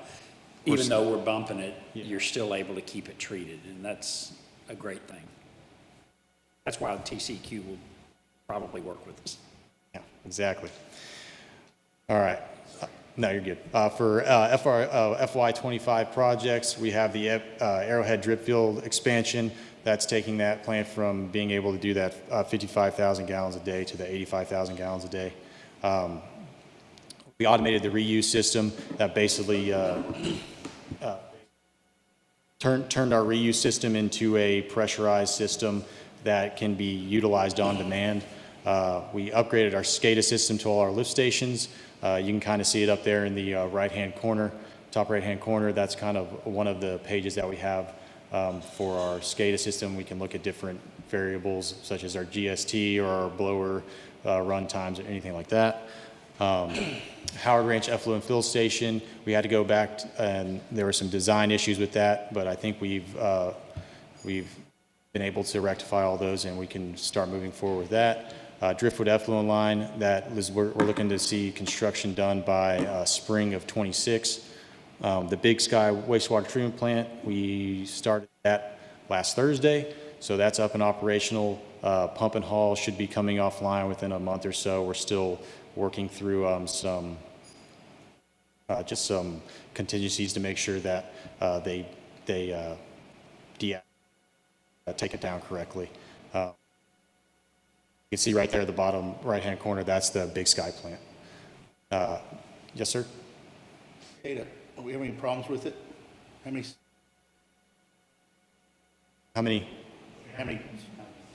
spots do you have SCADA? Transponders or what do we have? Oh, how many so we have a number of RTUs, like remote units. The only reason I bring this up is the water supplies lost 7 of their SCADA units in the last month, and they're pretty okay. expensive. So I don't know the time frame of your SCADA, 7 years, 5 years it needs replaced, but is hardwiring it an option or not? All right, hardwire? Yeah, you could. I mean, you basically can replace whatever SCADA you have there or whatever auto dialer you have in that position. You can replace it with whatever unit we have, which is Streammetric. You can add. There's a lot of options and a lot of. I'm just throwing that out there because I just know other entities are having problems with their SCADA right now. Yeah. I'm just throwing that out there. There's, on top of that's fine. Yeah. Everything's been. Really had any issues with communications or anything like that. Okay. So yeah, it's been a really good system. All right. Advance of 4 phases of development. We've taken on new infrastructure from Heritage, Cannon Ranch, Driftwood. We're updating our drought contingency policies and water conservation plan. We're working with Burgess & Ipel and LCRA on that. We're activating the public water system in Cannon Ranch. We have our water and wastewater rate study that we're conducting to change rates for services, and we are going to bid out for the discharge plant. And upcoming for FY 2026, we hope to be starting construction of the new plant in West Interceptor. We'll probably be adding in another approximately 150 water connections and approximately 300 sewer connections. Potentially 6 developments conveying phases of construction: Heritage, Cannon Ranch, Driftwood, Village Grove, Wild Ridge, and Double L. We hope to develop a GIS system, taking all of our infrastructure and putting in a comprehensive map to allow us to be able to better operate. Development of asset management operation management maintenance plan. That's going to really help lay out all of our assets and give us a timeline of replacement and of maintenance for those. We want to bring the cleaning of lift stations and sewer mains in-house with a vac truck, jetting lines, televising lines, and we can also use that to make small repairs on hot mains. We also want to hire a utility inspector. They would enforce city ordinances, the drought policy, and help with system conveyance. That is all I have. Open. Any questions? Thank you. Thank you.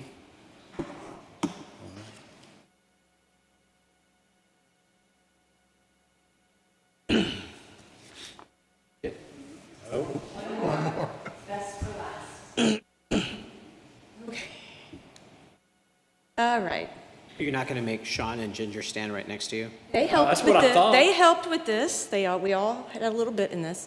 Okay, my name's Michelle Fisher. I'm the city administrator for those who may be still up watching. This is our administration department review report, year-end review report. So the role of the city administrators are under the direction of you all, that we're responsible for the planning, organizing, directing, and coordinating of all the municipal activities and services. As the chief administrative officers of the city, we're responsible for the proper administration of all the affairs of the city as directed by the mayor and city council. And our objectives, we feel like, are to administer the affairs of the city in ways that embody our core values that the staff ourselves came up with: community, openness, dependability, service, teamwork, excellence, and our great employees.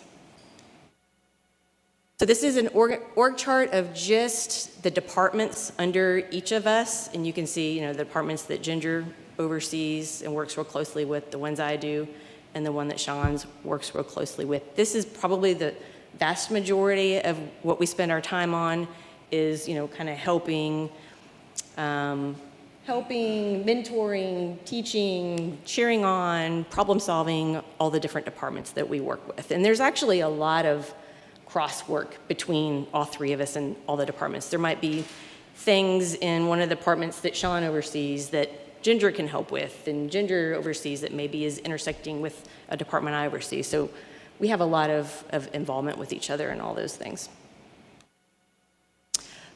Personnel. So we work with the Human Resources Director on expanding employee training is one thing we've done this past year, a lot of. We hold department head monthly meetings, and at those meetings, we always kind of go over what the current staffing status is, what jobs are open, have we had any changes in personnel, what do we see coming online, and maybe new positions or open positions. And then we have most of the meeting is each department head spends a lot of time kind of telling everybody, this is the big stuff I'm working on that maybe you want to know about or you need to know about, and these are the things that we need to work on together, that where we kind of intersect with each other in our jobs. And it's extremely beneficial meeting that we have, and it really helps everybody stay on, kind of stay up to date on what everybody's got going on. The Human Resources Director and People and Communications Director on our quarterly staff meetings, which usually are for required training, development, and team building. Budget is another big thing that the three of us work on. We assist in the preparation of the annual budget. Now, I know Sean does the really, really heavy lifting on that and on budget amendments, but we all three work with the departments that we work with to get their input and their feedback on the budget, to go over their budgets line by line to make sure we understand what's in them, to give them feedback on those as well. We review and approve purchases in accordance with the city's purchasing policy.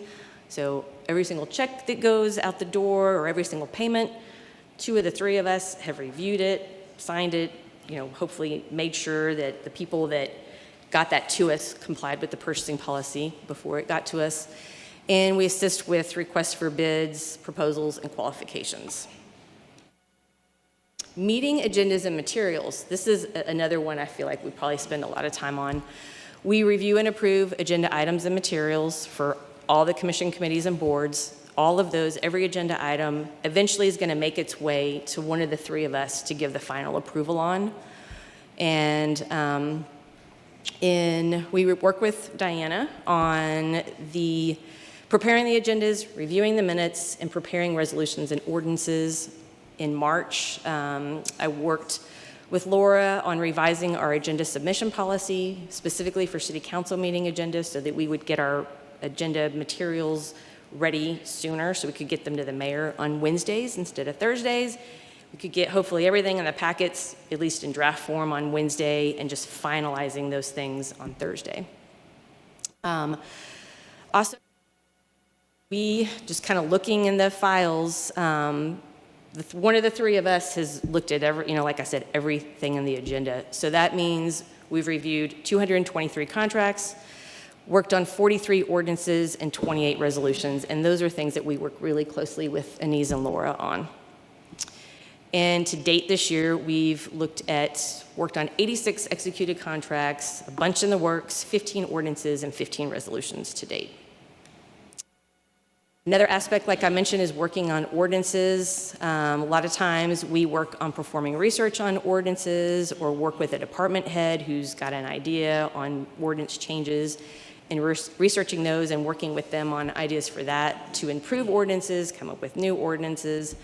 And so we assist in the creating new ones, amending them, and as well. Current is we're working on with Laura and Denise and department heads are the fee schedule ordinance amendments, lighting ordinance, I think, so that can come off the list, itinerant vendor tweaks, and the big zoning ordinance amendments. It's going to cover all kinds of things. We'll be working on that. We've already started a little bit of work on those already.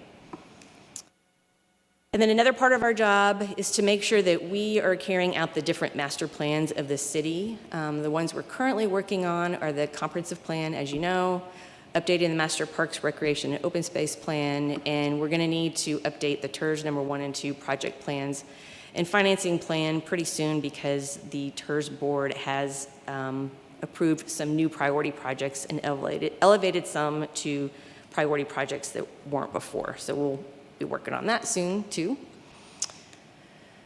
Consultants. Usually the three of us are the general contact between all the different consultants we use. There's a lot of them. These are kind of the 12, I would say, ones that we do the most work with. We have a lot more consultants than this, but these are the main ones that we deal with, and you can see the list of the people that we deal with on a really, really regular basis here at the city. We also represent the city with other governmental agencies, and that might be through general correspondence, talking to them on the phone, going to meetings. If there's something that y'all aren't able to attend, then we might go in your stead. We're serving on different committees and advisory groups with these different organizations is a very common thing that the three of us do. And as you know tonight, franchise agreements is another thing that we work on, such as dealing with Spectrum, PEC, Frontier, TDS, and Texas Gas Service.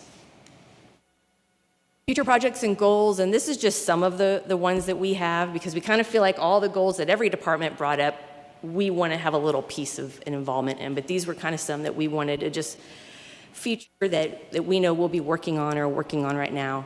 Monthly report to mayor and city council, that is something that we are hoping to get to y'all, the first one next week. What we've done on that is we've asked each department head to provide us with, we gave them a list of all the different types of things we were looking for on a monthly basis. They reported that to us for the month of May. We're compiling all that into one big report.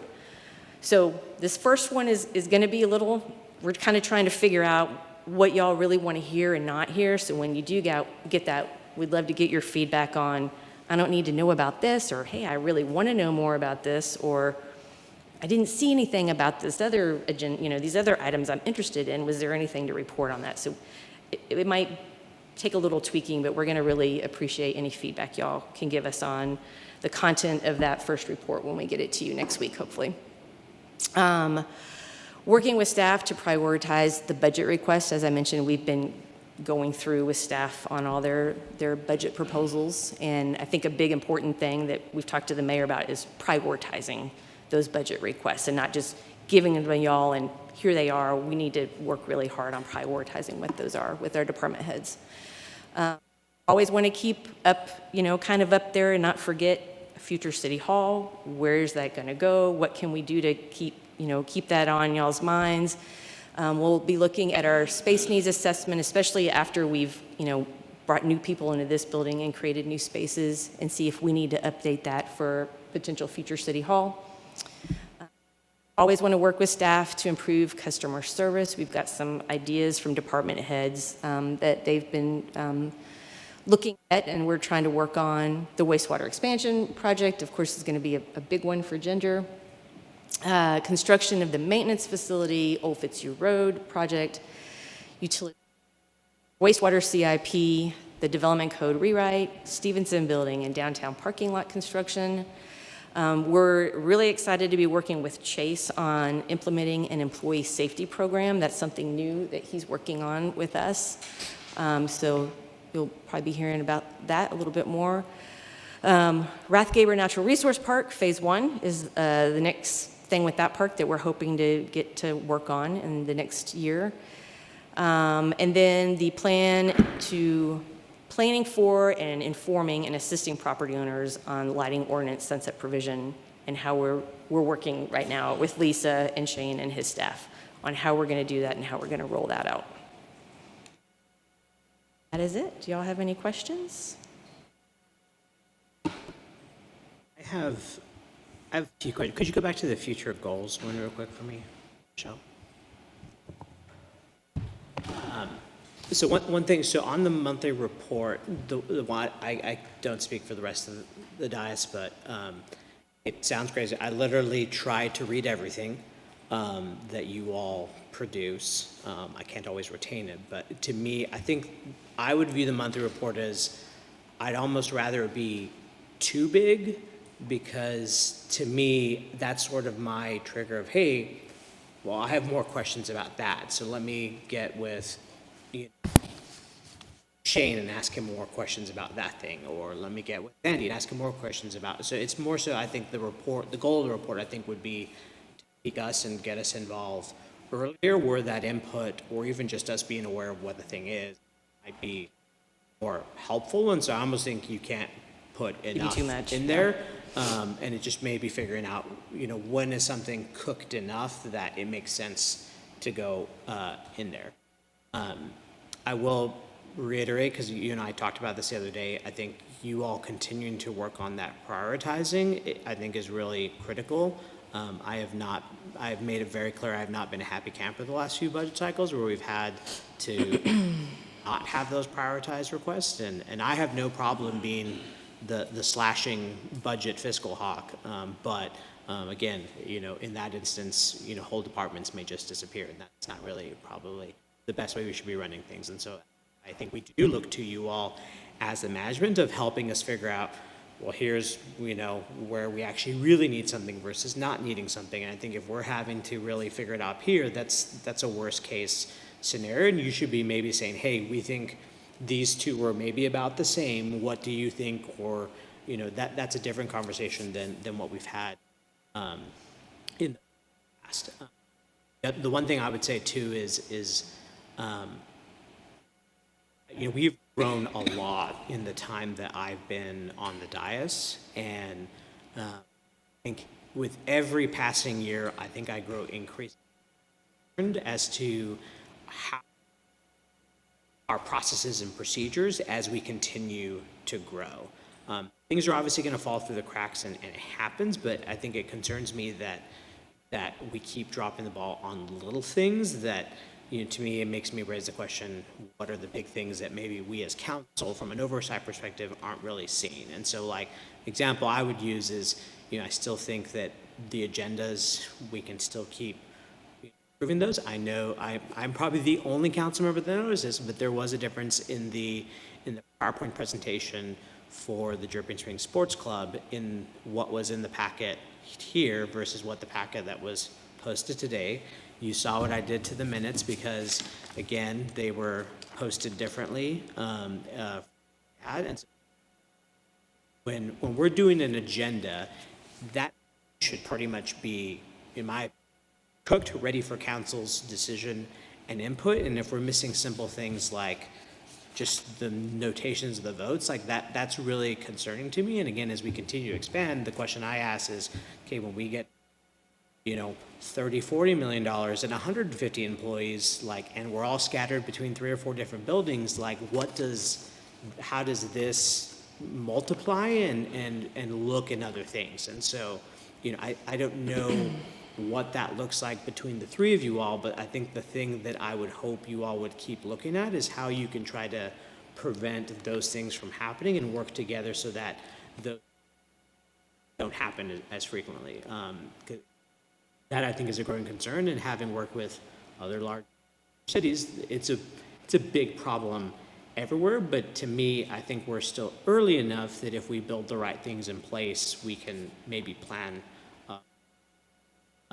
The other thing I think I have concerns with is, and maybe the reports will help with it, but like I feel that some of our bigger projects that we know are going to take time have sometimes gotten sucked or fallen by the wayside, and it becomes a thing that gets put on the shelf and we occasionally grab it. I mean, a lot of people don't, we I think issued the contract for the comprehensive plan, I think at my third or fourth meeting, maybe, and I've been up here now 6 years, and we still technically don't have a comprehensive plan updated yet. Now, we had some leadership change and staffing changes and a bunch of things happened in between there, but to me, if we do sort of ask the question of like, how valid is this comprehensive plan where the feedback we've gathered is now really, if you're doing the math, probably 5 or 6 years old. Now, I've seen bits and pieces, so I still think there's some good stuff in there, but to me, again, as we're doing these bigger projects, wastewater treatment plant, my guess is that by the time we're actually up and running, we're probably already going to be pretty close to capacity, and then we have to look at something else again. And so that it's those bigger things that we know are going to be the multi-year, I want us to really start thinking about how we do those two, how we do budgetary stuff. So like Ranch Park, great example. I think that the last 4 or 5 years in the budgets, we have sort of been piecemealing different bits and pieces and things like that. And to me, if our ultimate goal is going to cost us $50 million to ultimately make that the thing we want to do, and we have the honest conversation, hey, here is our 5, 10, 15-year plan, great, that's awesome. But I think my concern is that we can't have those conversations when we have little things that get held up. And so, appreciate a lot what you do. I just think it's important that we acknowledge that because, especially going into the fall, both budgets and other things, that's going to be something I'm going to be leaning on. And as I alluded to Lisa, I've read the purchasing policy now, so I knew about the two people reviewing things, which gives me a little bit more comfort. But, again, I do have some concerns about how some recent projects were handled, and that's something that I think it's important that we as council lean into more, and that's something that I hope to bring later on an agenda this summer. But that's where I'm at in my comments, and I apologize to Mike. No, we appreciate the comments. Well, helps me know what to put in that report. We're in a report stage, not in a conversation stage. The conversation we need to have, I'm not sure with our agenda posting, it's an appropriate time or place. Your report has been very good. It's raised some interesting questions for me, and we'll be talking about them, is what I'd prefer with all of the reports tonight. They've been very helpful. Any other questions? Any other questions? If you think of anything, email us. Thank you. All right. Ginger, you going to do Tori's report? His report is on file. It's just his monthly report. Y'all got his report, I think, last month. We are looking for a motion, folks. Move we adjourn. Second? Somebody second? All those in favor? Aye. Opposed? Can't go anywhere until We're the adjourned. second.